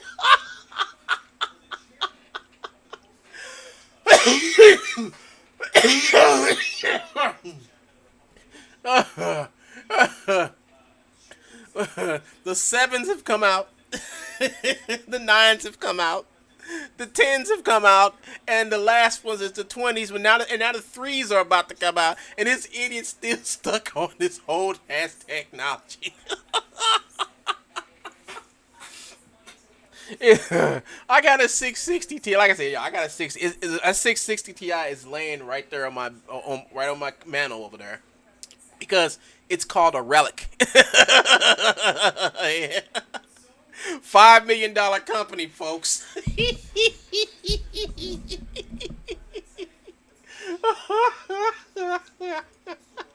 My graphics card has been upgraded to a 650 Ti.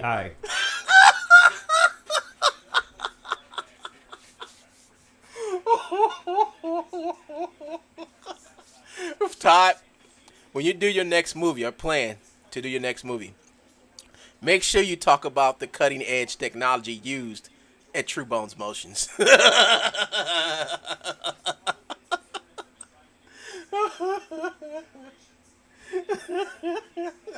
Make sure. What the hell did he have before?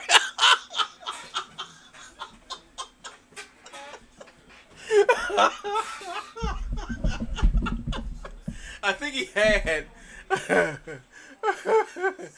he had maybe a hamster or a gerbil pinned down to a PCB board.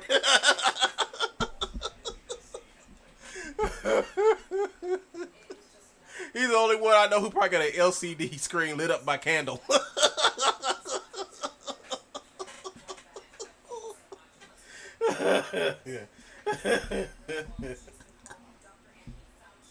Onboard graphics.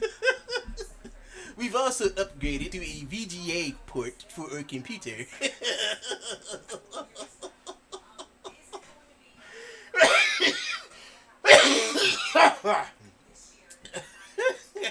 That's it.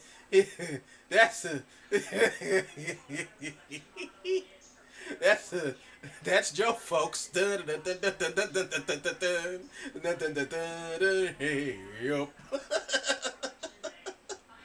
Yeah, EVA GeForce 650 Ti, 124 megabyte GDR5, 128 bit dual link DVI mini HDMI graphics card. Oh, let's see. Let's see all buying options. Look, somebody actually has this thing for $300.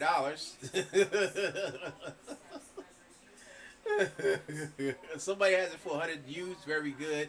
This is a new one. So there's actually a new one for sale you can get from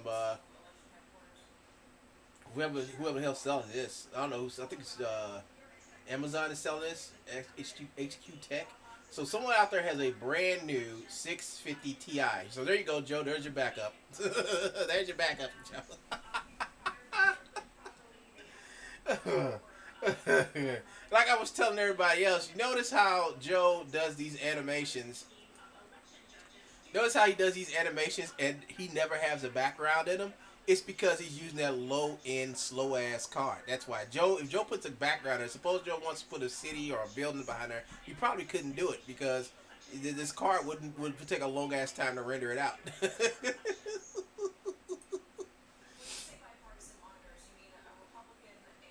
My video card has three. Mine too. My video card. I'll show you what video card I got. What I just bought. Let me go to I gotta go to my Prime account. Actually, let me duplicate this. Let me pull this over here and let me go to my Prime account. Account.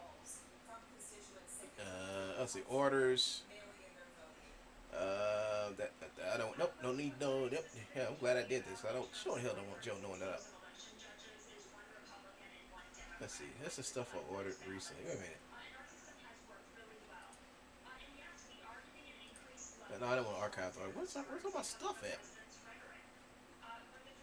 Oh, past 6. Yeah. Wait a minute. Oh, no. I bought this from Newegg. I forgot. I bought that from Newegg. Hold up, folks. Let me, I'm just going to type it in there. ASU Asus RTX. There it is.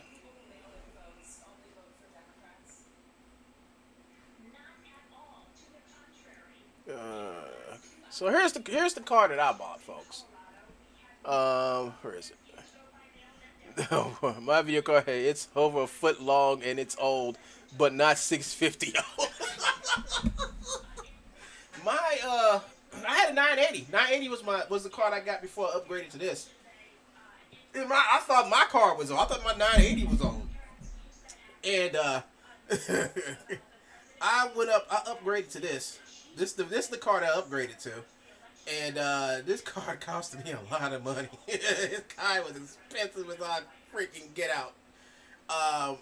But thanks to a donation and asking some family members, I was able to get this card. So, and let me tell you, folks, it runs wonderfully in my system. Wonderfully. So this is the card I got now. And look at all the cool stuff it can do. So mine got 3 huge fans on it. You feel like you Elon Musk compared to Joe.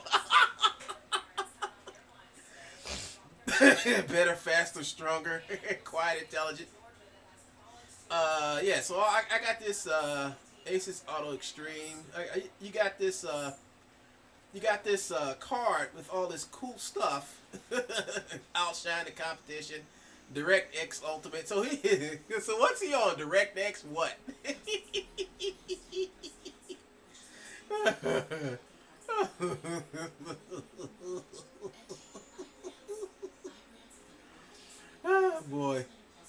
So this is the card I got. NVIDIA, it's 8 gigabyte card. This is the RTX Super, which is a pretty good card. It's not. I don't really know what the difference between a Super and the regular card. I know what's the difference between the Super and I know the difference between the Super and the TI. I know the difference between those two. I just don't know the difference between the regular one and this one yet. But it said Super on the back of it. It's supposed to do all this. It's supposed to have some more CUDA cores in it, whatever. So we'll see. So here we go. 760 by 4320 resolution. So that's a lot. That's a huge jump. Huge jump. Let's see.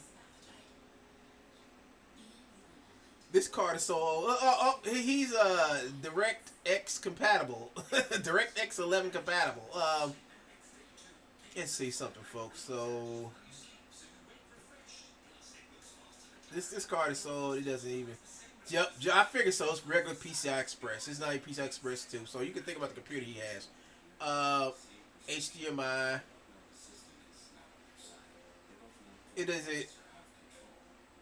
It doesn't even have one. It doesn't even have resolution on it. He talks about me. He talks about me being 420 boy. Mention. I'm looking for something. There you go. So my memory speed is at 1830. This memory speed. This is memory clock speed at 5400 megahertz.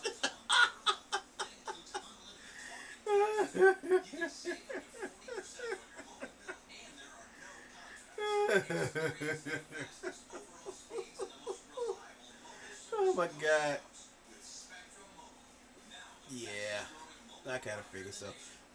Internal overclock / pipeline pass usually separate the different types of cards. Yeah, they do.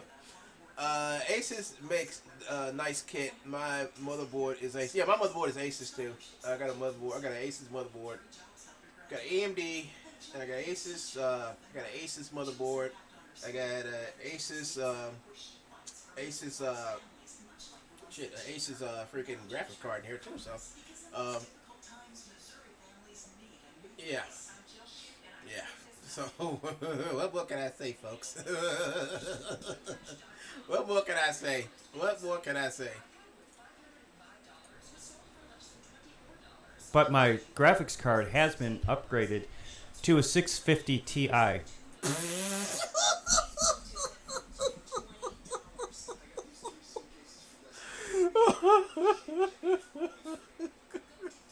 didn't. Hey, this is Joe in his own words trying to say, wait, my computer's better than Windows computer because I just upgraded to a 650 Ti.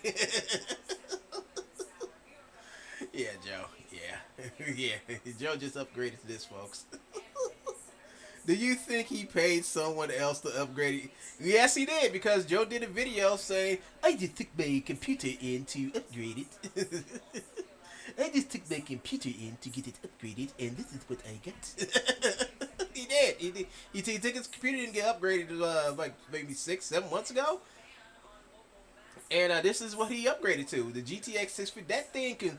That thing is small enough it can fit in the palm of your hand, dude. This this card I got, this card is longer than my foot I have on my body. I wore size 12. This thing is longer than 12 inches right here. This thing is huge. It takes up a lot of space in my computer, and it glows. It glows, and every time I get on the computer, that thing comes on, and it breathes too. The lights go on and they come on, go off, you know. And it's heavy. It was a heavy ass card. It was a heavy card with that guy. I was like, dang, I know what this is. I mean, my 980. My 980 is almost as long as this, maybe by like an inch. This thing is a full foot. It's inside of my computer, and it's thick. So you got the length, and then you got the length, and you got the width. The width of this thing is thick as heck because it got them huge fans on it. It's a huge fan. It has huge cooling and everything on it. So it's thick. Things like a inch, about I think like maybe 2 inches thick, and it sits in my computer on my motherboard. This thing is huge. You know, this thing right here is about the width of like about 4 slices of bread. It fits in the palm of your hand. This is his tech. Now, this is his tech, folks. This is what he's claiming that he's using to make all those motions, all that stuff that he has, folks. This is what he's claiming. Who upgraded it for the Mario Brothers? Probably.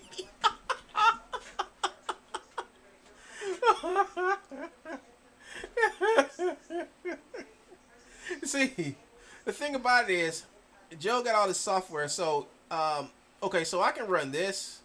I can run this. Oh, speaking of running this, let me, I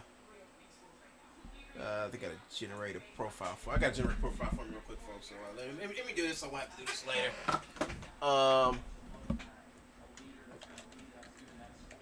Marcus, hit save. See, the thing about it, when you have a good card and processor, or semi-good processor, or something that's current and it can be used, you can run up to 3-4 programs at a time. You know, based on what you have. All right, that's all done. All right, make sure I switch this to use original. Hit that again, use original, and then hit OK. See, I can run this high-ass demanding program. I can run this. I can run OBS. So I can run this program. I can run DAS. Everybody knows DAS is high demanding. I can run Motionbuilder. I can run a whole bunch of I can run the most I've done. Program Rise has run like 6 or 7 different high demanding programs. So I've run Blender, Motionbuilder, Character Creator, Iclone, 3D Max, all those programs at the same time. You know, that's what the extras. I mean, that's all memory based. So I have my memory all maxed out. My memory's all maxed out. So that actually helps with that. Now, the memory is what actually helps you be able to run all these programs at once. But it's the graphics card which actually gives you that acceleration when you get into like graphics demanding programs like this, like Character Creator and Iclone and DAS and stuff like that. They're really demanding on your GPU. You know, I can open up DAS right now and turn on my iRay and this is something I dare Joe to do. I dare Joe to open up. I dare Joe to go to character oh, that's right, Joe don't have it. So I dare Joe to go in with the 650 Ti. I dare you, Joe. I dare you to run. Let's see what to open up DAS. I'm opening up DAS. I'm gonna use the DAS iRay render to render out in real time. If I had a better processor in my computer, I could probably go even faster. My next thing is to upgrade my motherboard and CPU. That's the next thing I'm going to upgrade, and I'm going to hopefully I can do that over the next couple of months as I get ready to to have a member section for this channel. Now, I told you all a long time ago I can start my memberships for my channel, to where if y'all join a membership, like if you join if you join okay, so like I think I got like a $20 level. A $20 level. Let's start there. A $20 level will get you membership. Will get you T-shirts, and get you a T-shirt, maybe a coffee mug or whatever.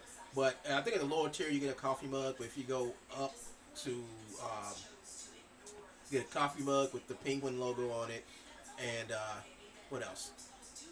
I'm trying to get like stickers and stuff, man. I'm trying to think of designs for stickers and stuff for people who would like to become members of the channel, but don't want to spend money, don't want to spend a lot of extra money. So I'm gonna come up with stickers and stuff, like cheap stuff that y'all can get to be a member of this channel.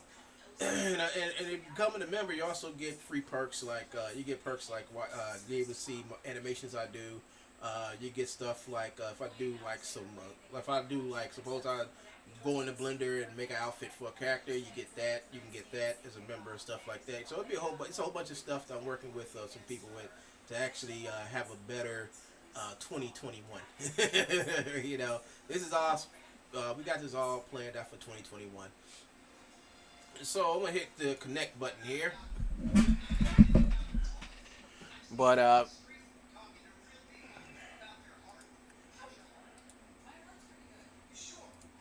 so I have OBS.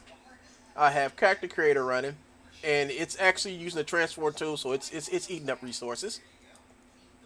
I got Google. I got let's see. I got to hold on. I got to turn this. I got to turn this on to smooth shade it, and I'm just gonna bring a character in.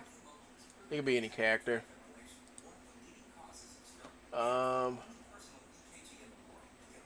Let's move this. Let's move this up some because Joe likes to report my channel in.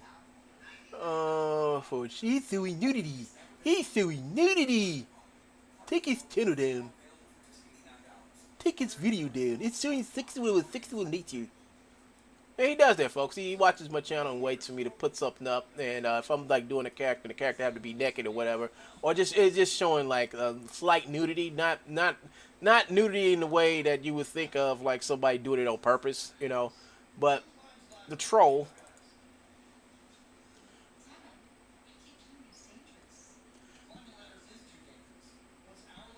The troll will go over to YouTube and tell YouTube, he's silly nudity, take it down, and YouTube will listen to him. And the reason, and in some instances, YouTube, or not YouTube, but Facebook, he goes to Facebook and tell Facebook that I'm publishing nudity, and then they take my stuff down and lock me what's kind. And he did that quite a few times until I had to get smart. I had to get smart. It's like, oh, so he's reporting my channel in for every time I do a video, and I show this, just this right here. Got me locked out of my account 3 times because he kept on reporting it in as nudity. I'm showing nudity. And then so I said, sit back and contact Facebook and say, this is not nudity. This is me working in a 3D program with 3D models. Everybody else on this channel on Facebook does the same thing. I don't understand why you persecuted me for it. And then they say, oh, we're sorry. They always come back and say they're sorry after the fact that this fool tries to lock me out. And he's done it quite a few times. He's done it quite a few times. So that's the childish behavior that I put up with every day on YouTube, folks. So I have so for now, and not just me, there's a whole bunch of other people he has done this to, and it's like if you anybody else, any other artist out there can actually make a model from the ground up and the model be semi-nude. If you use Iclone, if you're an Iclone user and you try to do the same thing, Joe will find your video, report the video in, and then you'll having problems trying to get either the video back remonetized or get back into be able to post again in Facebook, because that's what he does. For someone who runs this huge business, don't you think he'd be spending more time running his business than chasing after nipples and booties? you know, he can't do it. He can't help himself. He can't help himself. So now we got some clothing on this man. All right, so we're gonna use the use the iRay renderer. Yes, folks, I'm gonna use the iRay renderer while I'm messing around in what's the name?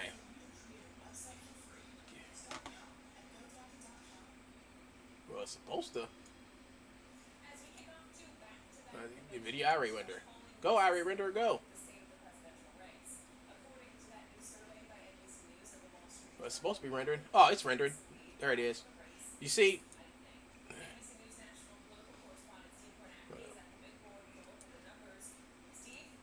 You see, Iclone is this character creator is taking up a lot of resources, and the iRay renderer is taking up a lot of resources. But I can still run them.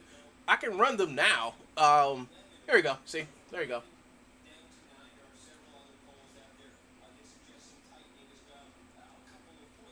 Ain't that nice? That's NVIDIA iRay, folks. See, Joe will never be able to run this. Joe can't do a render like this inside of. No, he can't. He can't do it on this computer. Joe can't do this on a computer. And like I said, my processor is really slow, so if I had a faster processor, You know, shit, I'll be able to do this twice as fast. So here we go, folks. Here we go again. It's going to render out again. See, there you go. Bam. There it goes. Rendering.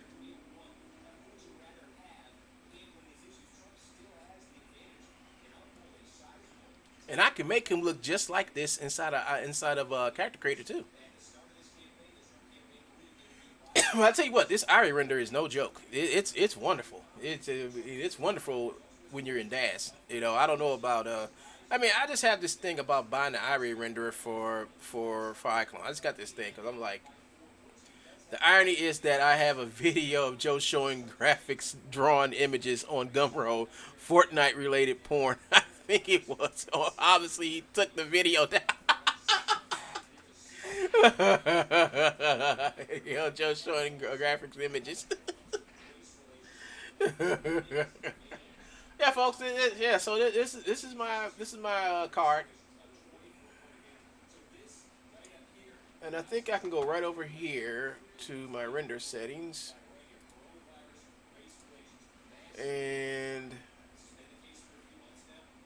I could actually change this if I wanted to. So yeah, this is when I change the CPU GeForce. So if I do this and do this, how fast would it render then? Damn, that's faster than it was before. So if I turn this off, what'll happen?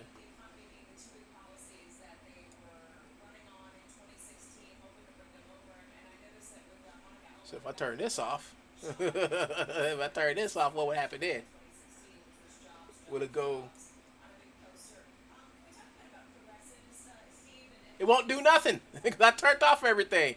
So I turn this on and move. I think I gotta move it. If I did that. Oh, that's pretty fast.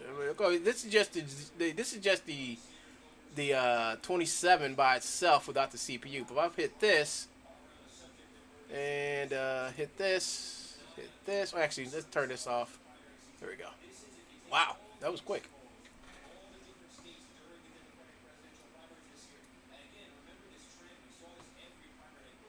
Yeah, yeah. So if I turn the CPU on with it, let's see how fast. Let's see what it does then. I think it's a little quicker. It's a little bit quicker. But look, but just look at the results over here. So just think if DAS was able to do some decent physics and do physics period. It had a decent graph editor in it. If it had all the things that Iclone had, you know, I think everybody would be using DAS right now. Nobody would be paying no attention to Real Illusion right now. I mean, DAS has like the best characters and content and clothing anywhere else. And I don't understand why they won't go that extra step. You know, why they won't go that extra step to actually, you know, get this program to where everybody else is. Iclone and DAS need that. Yeah, they do. They do. They really do. All right, so I'm gonna go over here and I'm gonna switch this to 3D Delight, and I'm gonna get out of this and turn this to texture shaded. And I think I don't know if I have to. I think I gotta add a light to this. So let's go ahead and add a new spotlight, new primitive, point light. What's this? Create a new distant light. I'm going to put a new distant light in here, and hit accept. I think I'm just gonna leave. Well, hold on. We're not gonna leave it like that, folks. We're gonna actually turn this thing because it's just straight flat up on him. So we're going to actually turn this. Let's pull this way. So 3D Delight is an old render. It's been with. It's a good render. You know, it's really good, and.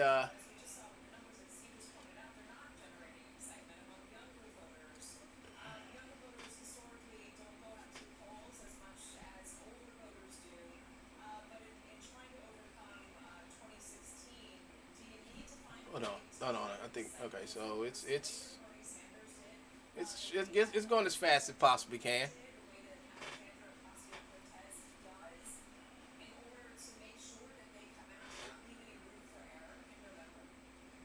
It's going as fast as it can. I didn't optimize it. I didn't do nothing to it. I don't even know where this is going to even be. I don't. Image should pop up. If not, we're going to have to go and find it. But image is supposed to show up, and it's supposed to tell us where it's going to, where it's supposed to be. I used to render. I mean, back when I had a slower computer, like when a long time ago. This is back in 2007, 2007.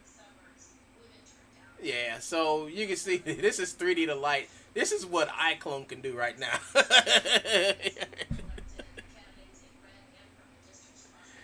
Yeah, there've been no shutters in the stream, and you never see Joe do this. So this is basically something that Iclone can do. All right, Iclone can do this type of rendering now. You know, back then this was the best stuff out. This was the best stuff out. The 3D to light render engine before they got the NVIDIA Iray. This was the best thing. Once you add enough lights and stuff to it and everything, and you tweak the textures and everything. This was the thing back then, but now Iclone can do this, but better. The regular Iclone render is better than this one, you know. So that's why now. That's why editor.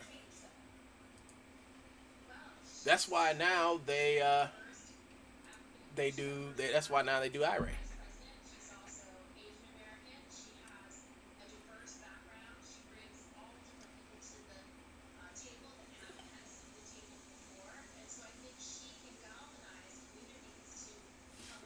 And that light I just put in there don't make a heap of beans. it doesn't. The light, it just ignore. Yeah, Iray is built into DAS now. It's been a part of DAS for how many years now?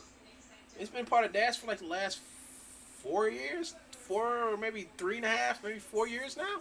So you can actually get Iclone. I mean, not Iclone. You can get DAS for free. And have access to their Iray renderer, NVIDIA Iray renderer. You can actually animate and all the other type of stuff. The same way you would if you went over to Iclone and bought their Iray renderer. And I kept on trying to ask them, like, okay, so why over here in DAS they give you the Iray renderer for free? And over in Iclone, you have to pay them $79 for something that, you know, if the competition gives it out for free, they should have it for free as well. You know, makes no sense. You know, and let me tell you all something else. DAS also has Octane Renderer for free. You can actually download Octane Renderer for DAS and use it for free. It's free for DAS. So how is DAS and how is DAS able to get Octane and Iray for free? Yeah. If your computer can do it, do it. You know, it's. I mean, that's why I tell people. Look at that. Ain't that awesome? Look. Joe can't do that. He can't. Look how this thing is rendering as I move the sucker. Look at that. Look at that.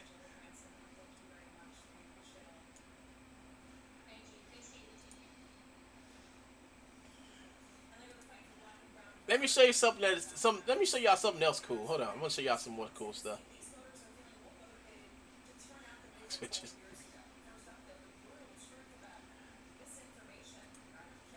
Let me show y'all something else cool. Let me show you something else. Let's go. I think it's vehicle. I think it's vehicles. Go to vehicles. Polish. Let's try it. Let's do this one.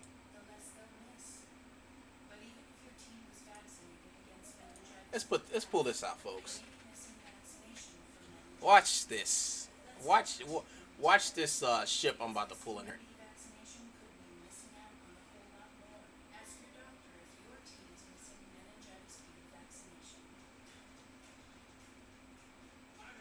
There it is.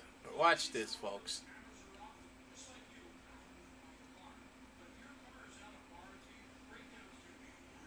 got a fox in here somewhere.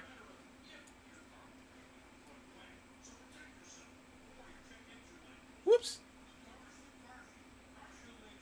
I think I'm biting off more than I can chew here, folks.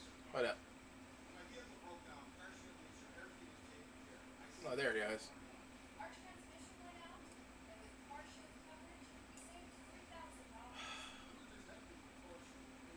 Yeah, I think I bit off more than I can chew here, folks. There it is. Ain't that neat?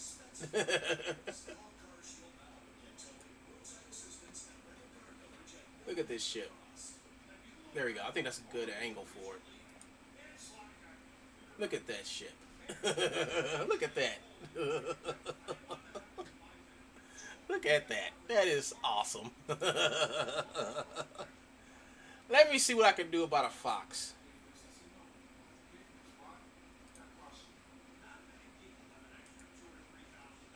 See, there's nothing. See, I gotta cut this off. I definitely gotta cut this off. Let me go to texture shade it. I don't know if I have a fox in here or not. Let me see.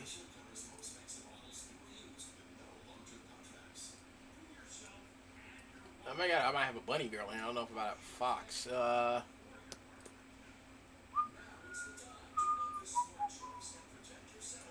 Just say female. Let's see for character. Oh, characters.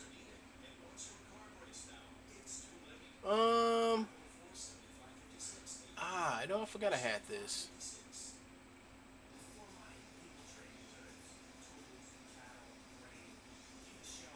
No, I don't think I got a fox.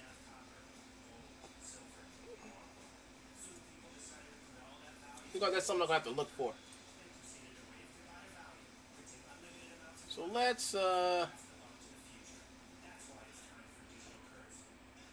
see, which one is it? It's one of these little girls. Is it this one? Hold on, I gotta look. Let's see. Ah, here's a fox. I mean, it's like a little fox girl, half something fox girl. Yeah, I don't know if that'll work.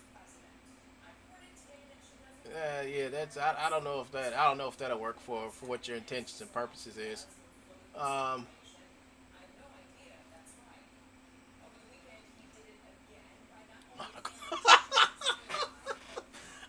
don't know, man. Maybe there is one. Who is this? I don't remember this character. Where'd she come from? Gotta pull her out. She looks hot.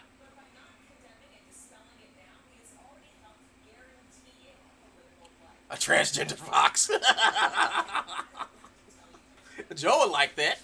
Yeah, so he'll have something to talk about. Well, everyone, look, Wimgun has a transgendered fox. I have nothing against transgendered. Yeah. So Joe's following this transgendered rapper now. This black transgendered rapper now. He's trying to make himself family friendly now.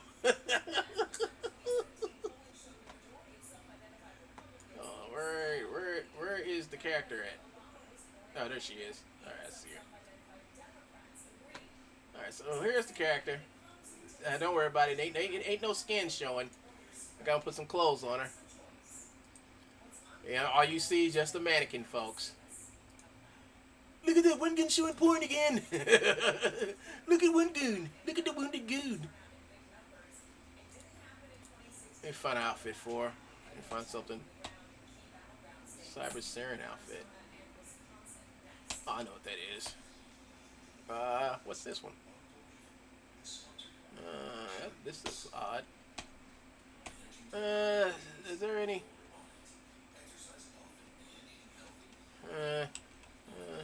Nope.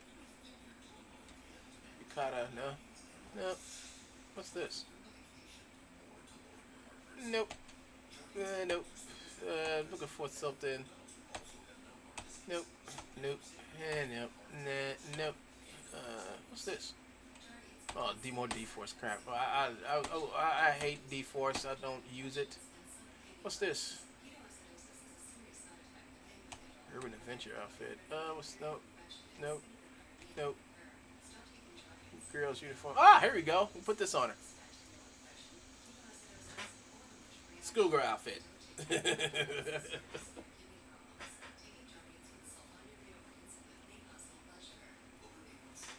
This is it. Yeah, I gotta get out of Dash, folks, because it's taking. See, when I run Dash, it takes this thing like all day. But yeah, so here's her outfit.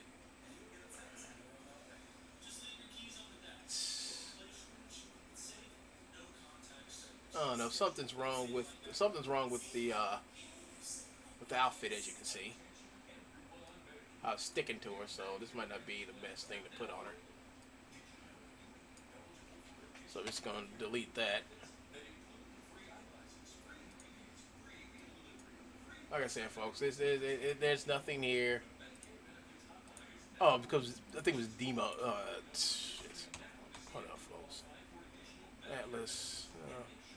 Dark space. Here's another schoolgirl outfit. This might work. This may work on her. We'll see. I'm just trying to get in a schoolgirl outfit. Is that something wrong? See, this one's not looking right either.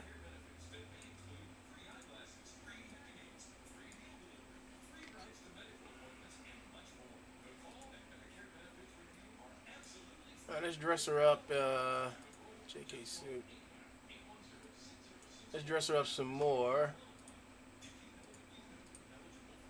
Here's a kimono. Put her in. With that. Let's try this outfit. This may fit her right. I've never used this outfit. Never used anything. Right, so this should look good on her. Yes, it does. It looks better than other stuff. So we can actually go back and turn all the textures on. See what she looks like. It's not bad. It's not a bad looking outfit for her. Not bad at all. I may have to go into her outfits and adjust it some. So go to parameters. Let's see. No. Miscellaneous translation. I should have been able to. That's odd. Oh well. I guess I'll just have to just hide it. But yeah, that looks pretty good on her. I like that outfit. Never know. I don't know why I never used it. Yeah, I think that's the problem. The Japanese girls are just not that endowed. So what I'm looking for? Oh, I'm going over the hair, and I wish I can use this hair inside of I wish I could use some of this cool hair inside of Iclone, but Iclone has its limit.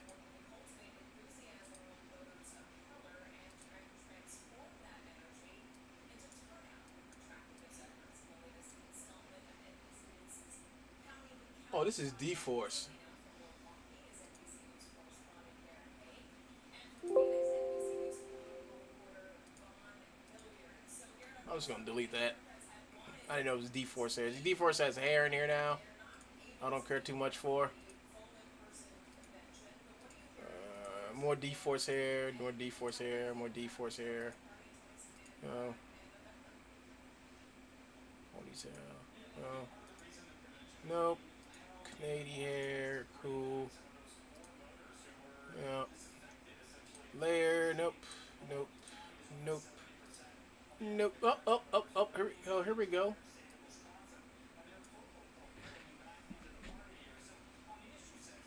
There we go. Hey, oh man, this looks nice. This is wow. This is nice. Let's get Irie on this. Let's see what Irie has to say about this.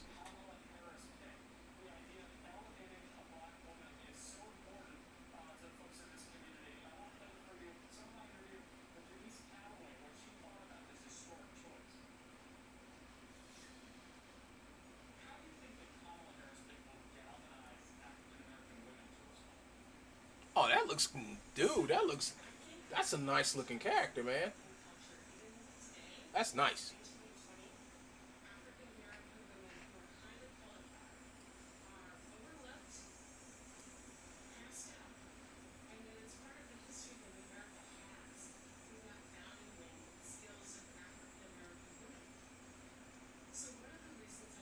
the hair is making me work overtime. The hair is like, this is like a highly, this hair has to be over a million polygons. It has to be. I bet you it is. This hair, I guarantee this hair is over a million polygons. There you go. Let's try that. Oh yeah, folks. Look at this. Look at this. I can actually highlight. I can actually highlight the parts of the body I want to move or whatever. But that looks, wow. That's remarkable right there, man.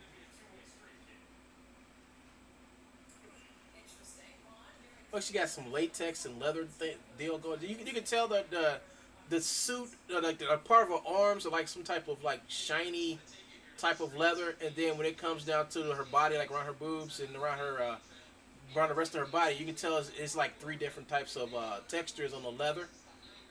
The hair looks wonderful, man. I love the hair. The hair looks wonderful, man.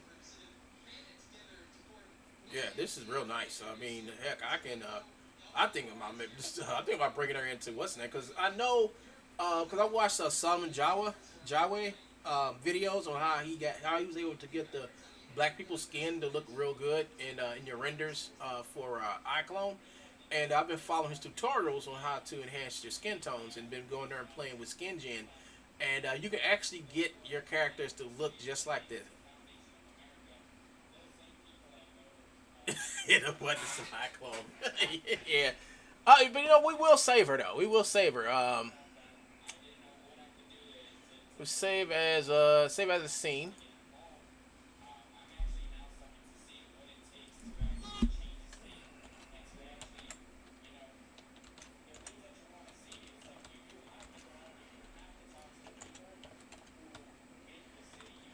Alright, we just save that, and then when I get the chance, I'll export her over. But that looks nice, man. I mean, this.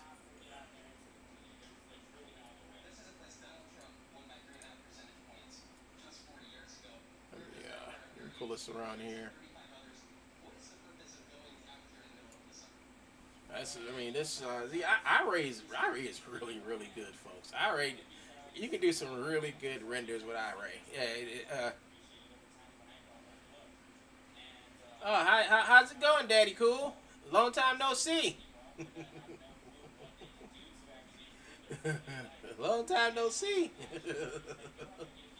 But yeah, folks, this is yeah. So if you want to know what your stuff is gonna look like if you do what I do and you're taking your stuff from Dash to Iclone to render it in their iRay. Well, you can just render it here, and you can see what it's gonna look like before you take it over there. you can just do this and see what it looks like. But this is nice. This is nice, man. This is really nice. I like this character. I think I want to keep her. And let me turn this iRay biz off.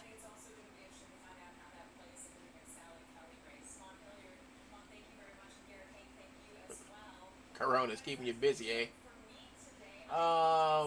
Texture shaded. There you go. So now I can move. I can move my character. But yeah, I guarantee you guys that this hair. Let me hit prepare to decimate. I bet you this hair is well over 1 million polygons. I guarantee it.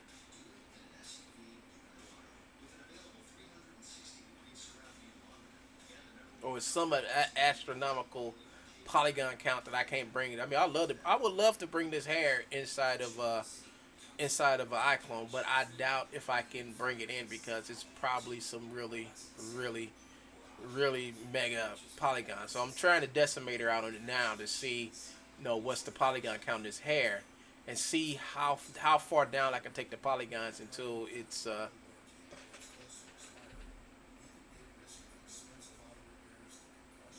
well, that's not bad. It's 198,000 polygons, which ain't that bad. But when you add in a figure and the suit, this character itself by itself may come up to be close to 500,000, like 500,000 or maybe 450,000 polygons for the whole figure to go in there. So you would probably have to. So I would probably do something like this to see if this affects the. Sometimes the decimator inside of Dash does good work, and sometimes it doesn't. Sometimes you get better results decimating your stuff inside of Character Creator versus here. So I took it down to 61%. And only thing I can do now is just try to ARIA render out just to see what it looks like. See if it's falling apart or if it looks worse or whatever.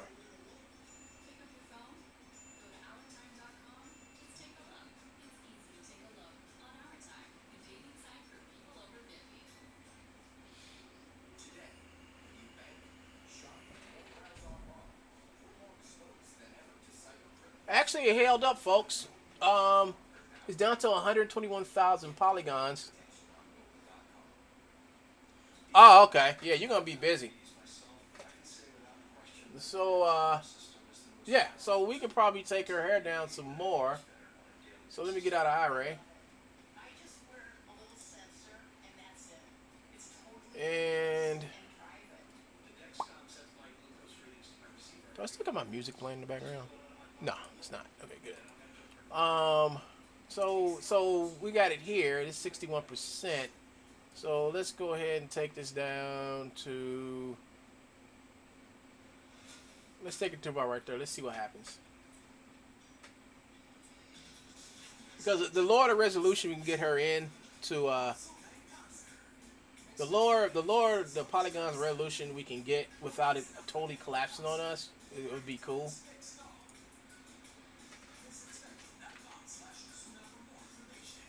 Okay, so let's see how this look in IRA. That's my whole thing. Is like it doesn't matter what it looks like in like real time preview. I want to know what it looks like when it's rendered out, because that makes all the difference. That makes all the difference when you're doing something. It looks like it's still holding together, folks. Looks like it still is something that can be used. So I may be able to bring this character in, but I have to decimate it down to like a little less than 50% of what it was, and I can deal with a 98,000 polygon of hair. I can deal with that. I can't deal with something that's like a million. Like I had this one afro, and that thing was rocking like a million polygons just for the afro. And I think this will work. We can actually try. I can actually go and try to take it down even lower than this.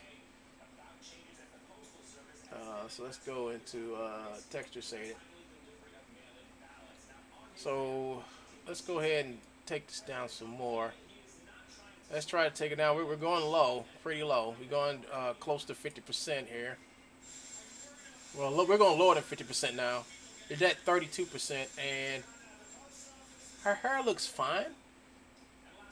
Let me get close up to it. It looks fine. I mean, it looks good enough for Iclone. Let's see how it looks in IRA. I mean, it could probably still be holding up. So I got it down to 32%, which puts us at 63,000, which ain't bad.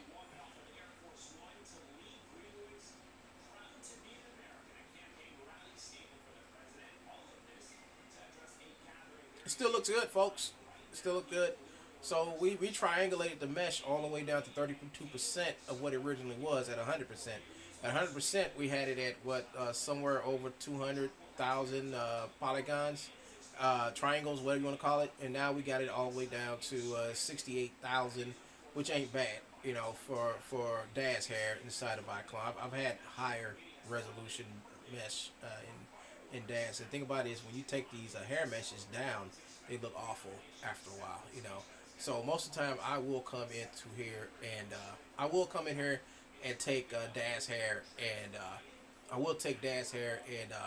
adjust it. I will make it. I will come in here and use the decimator on the Dad's hair. Not only will I use the decimator on the Dad's hair, like I would decimate it out to this and then export it out as OBJ, then bring it back in and apply the textures or hair color I would want on it, and then export it out, because I do not suggest people exporting the hair and the figure at the same time. I would export the hair separate from the figure. Sometimes it works, sometimes it don't. I've done it with the pink Power Ranger. I put her hair on there, pulled it over into Iclone, then tried to decimate it inside of Iclone. It didn't work. Inside of Character Creator, it didn't work. It looked awful. And going this route is better because the Dash Decimator works extremely well on the hair. Do not use it on the character, all right? Use it on the hair or clothing. Do not use it anywhere else. And don't decimate it to where the clothing, you start seeing really severe poke through on your figure, because that's bad. You don't want to do that. Some cases you will probably don't want poke through on your character. But this right here is really good, because now I know I can bring this hair in there. And it's a really nice Afrocentric hairstyle, you know. And I'm definitely going to bring this character in there one day when I get the chance. Right now, we're just gonna cut this off and laugh and gawk at Joe's.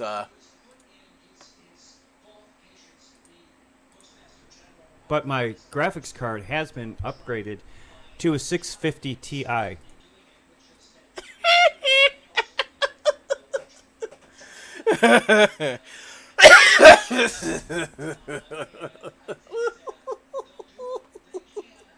You ain't gotta take my word for it. Bork, bork. Where is this? Still ain't done. 68. See, we did this a long time ago, folks, and it still hasn't. And it still hasn't finished. It's processing the normals now, which it does a horrible job of.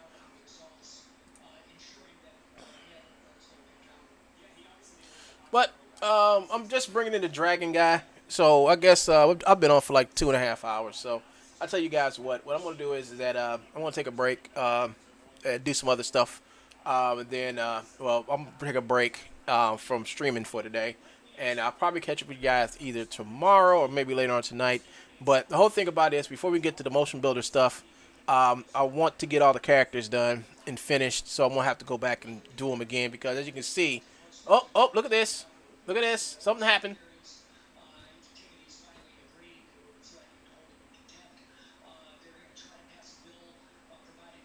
Something was happening. Is to get all. I want to get all the characters done, all the bad guys done, you know, and then go into motion builders. That way I have all the characters, all the proxies and stuff for the characters, and I'll be able to sit back. Oh, how you like that? There it is. There is the bad guy.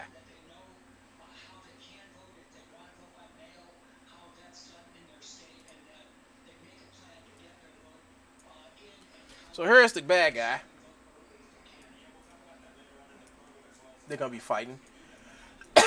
this dragon S-clad type of fellow.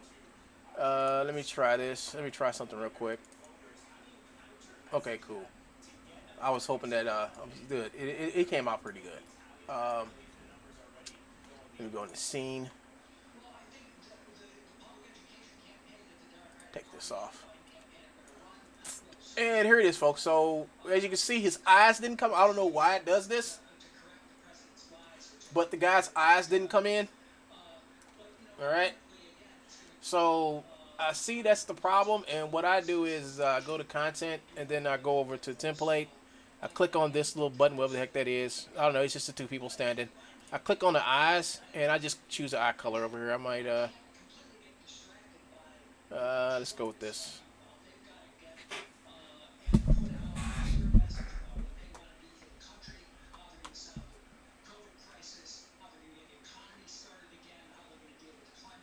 I need to go with this one.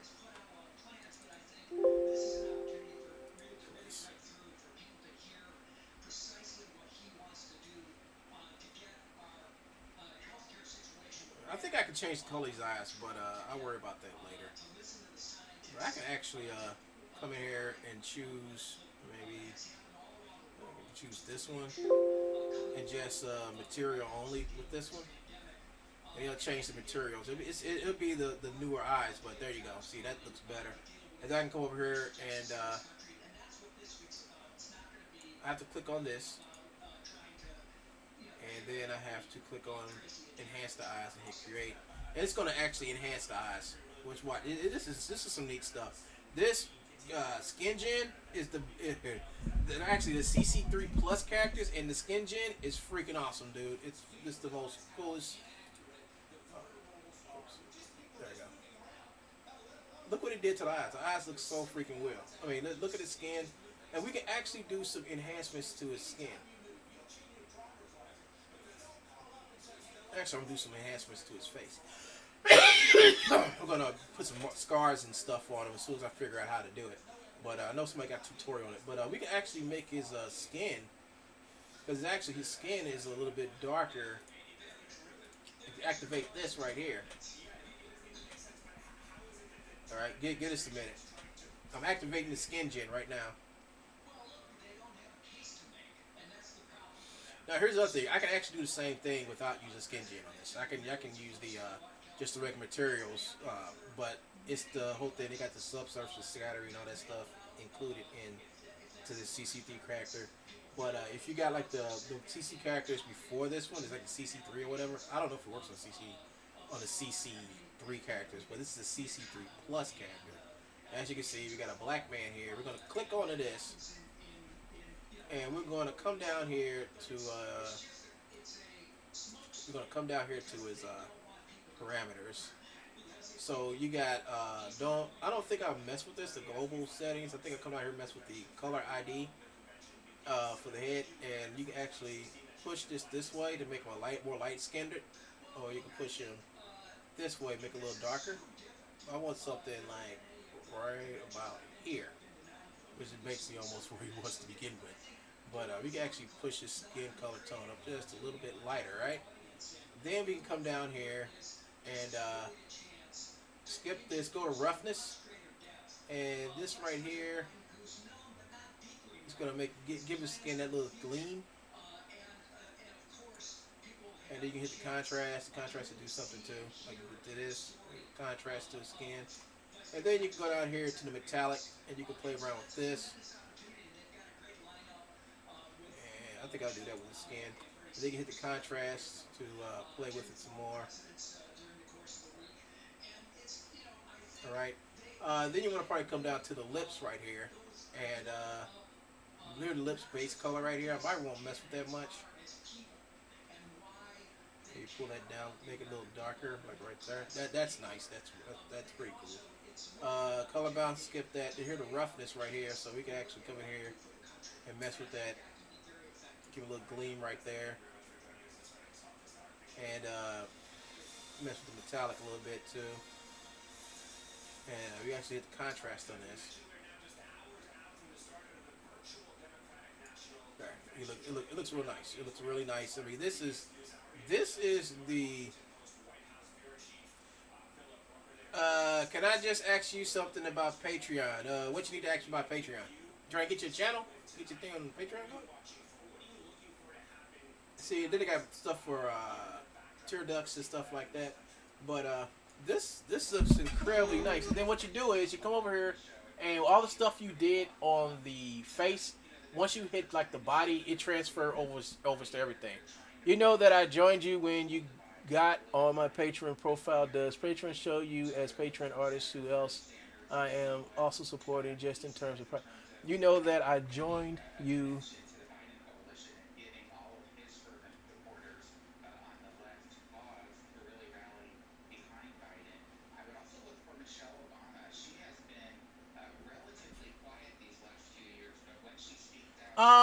I don't know.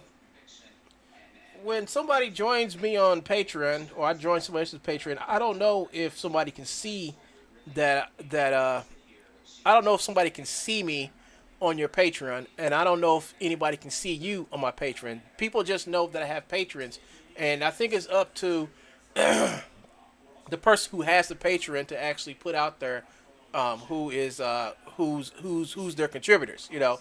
The reason why I don't do a thing like that is because I have a troll who likes to find out information about people who donate to me or whatever, and he will go and attack them and try to find out who they are and put them on face and try to out them, you know. So in order to keep my patrons safe, I don't really talk about who my patrons are, but I do say thank you. You know, thank you for donating to me. You know, that's the thing, folks. That's the thing. So here we go. That's the reason why, folks. So, people try to contact me. I say contact me through my email. Just send me to onegun@gmail.com, and I can. And if there's something you want to talk about that's not like out in the open like this is, then we can like do something. All right. So we're over here playing around with Skin Gen, and you see how much better Yeah, I can't really tell people who's on my Patreon who's contributed to them because I have this lone asshole who keeps on going after anybody I know, so he can spread his stupidity to everybody. So I kind of keep my people close and hidden, but I always tell y'all thanks. Whoever donates to him, because if he knows who's donating to me, he will contact them. He will go after him. He will say, "Don't give to him. He's this. He's a transsexual." Blah blah blah. And he will. I mean, you've seen him do it many a times. Why would I want to put anybody at risk to listening to his garbage? So that's what I do. Okay, so yeah, so the guy looks good now. He looks really awesome. Solomon Jawe. That dude, I watched his videos, and it really did help my character, my figures. Made him look better. So we're gonna get out of here. We're gonna deactivate this, so his clothes and stuff can come back. Now the guy looks better, enhanced, thanks to Skin Gen. Thank you, Skin Gen.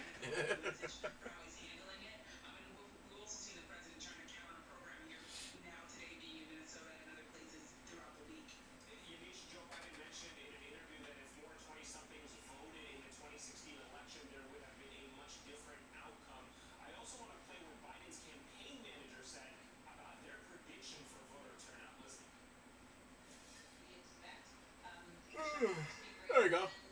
There is his armor, folks.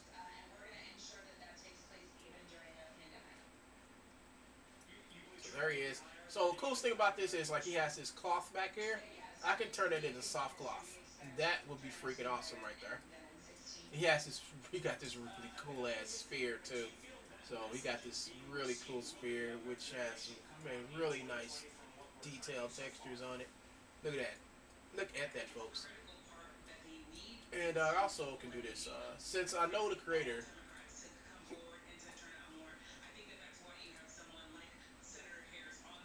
yeah, I definitely PBR. Yeah. So I can come in here. I can hit this and go into his armor. I can invert this.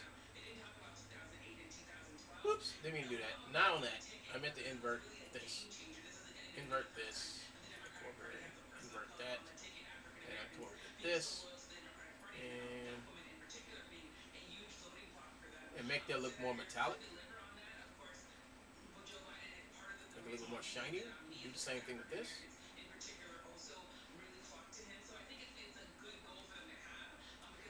That is awesome. Look at that. Look at that, folks. Look at that. That is so sweet. I can do the same thing for the gloves too.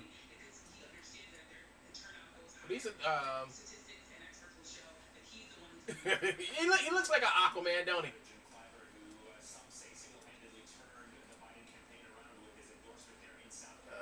Bam. But he's really a dragon. He's a dragon. He's wearing dragon armor.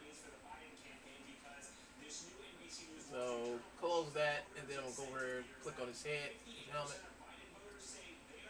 Helmet part. Oh, this helmet got a couple of parts to it. Okay. Okay, let's play with this one first. Let's invert that, and let's invert this. And let's we gotta bring this way, or bring it. Oh, look at that. That is nice. Look at that. Look at that.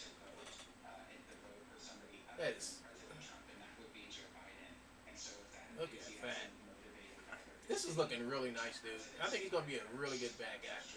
The reason why I said an Aquaman thing because his spear looks like a trident, and he's green, and he's yellow. Aquaman colors. Do the manga version of Aquaman. So, what I would like to do is go in here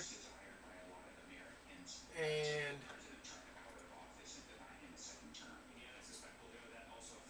realistic human. What's this? Oh, I know what this is. Let's see.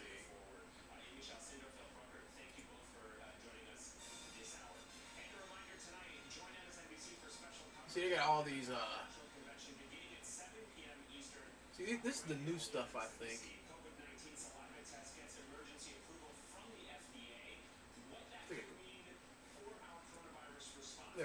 I could actually make it bigger than what he is.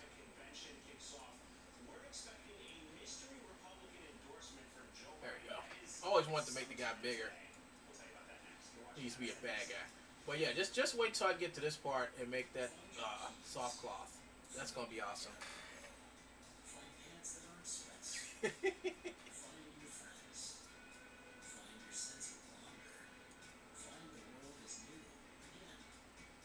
that's awesome. Yeah, let me go ahead and take this guy and save him out with the content. I think go over here, go to custom, and come up here. And I think I'm just gonna throw a new folder in here, and just call it the bad guys.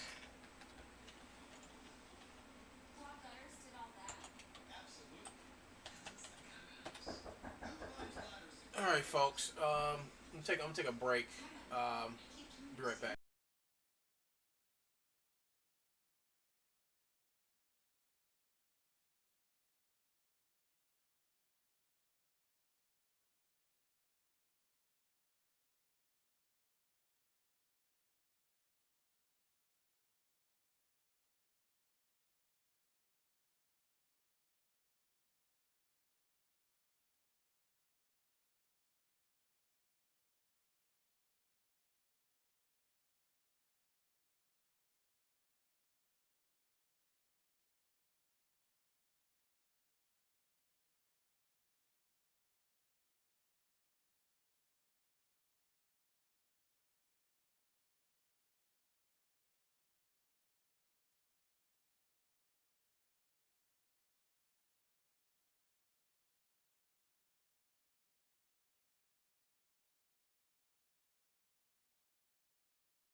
Okay, go, folks. Talk to you guys later.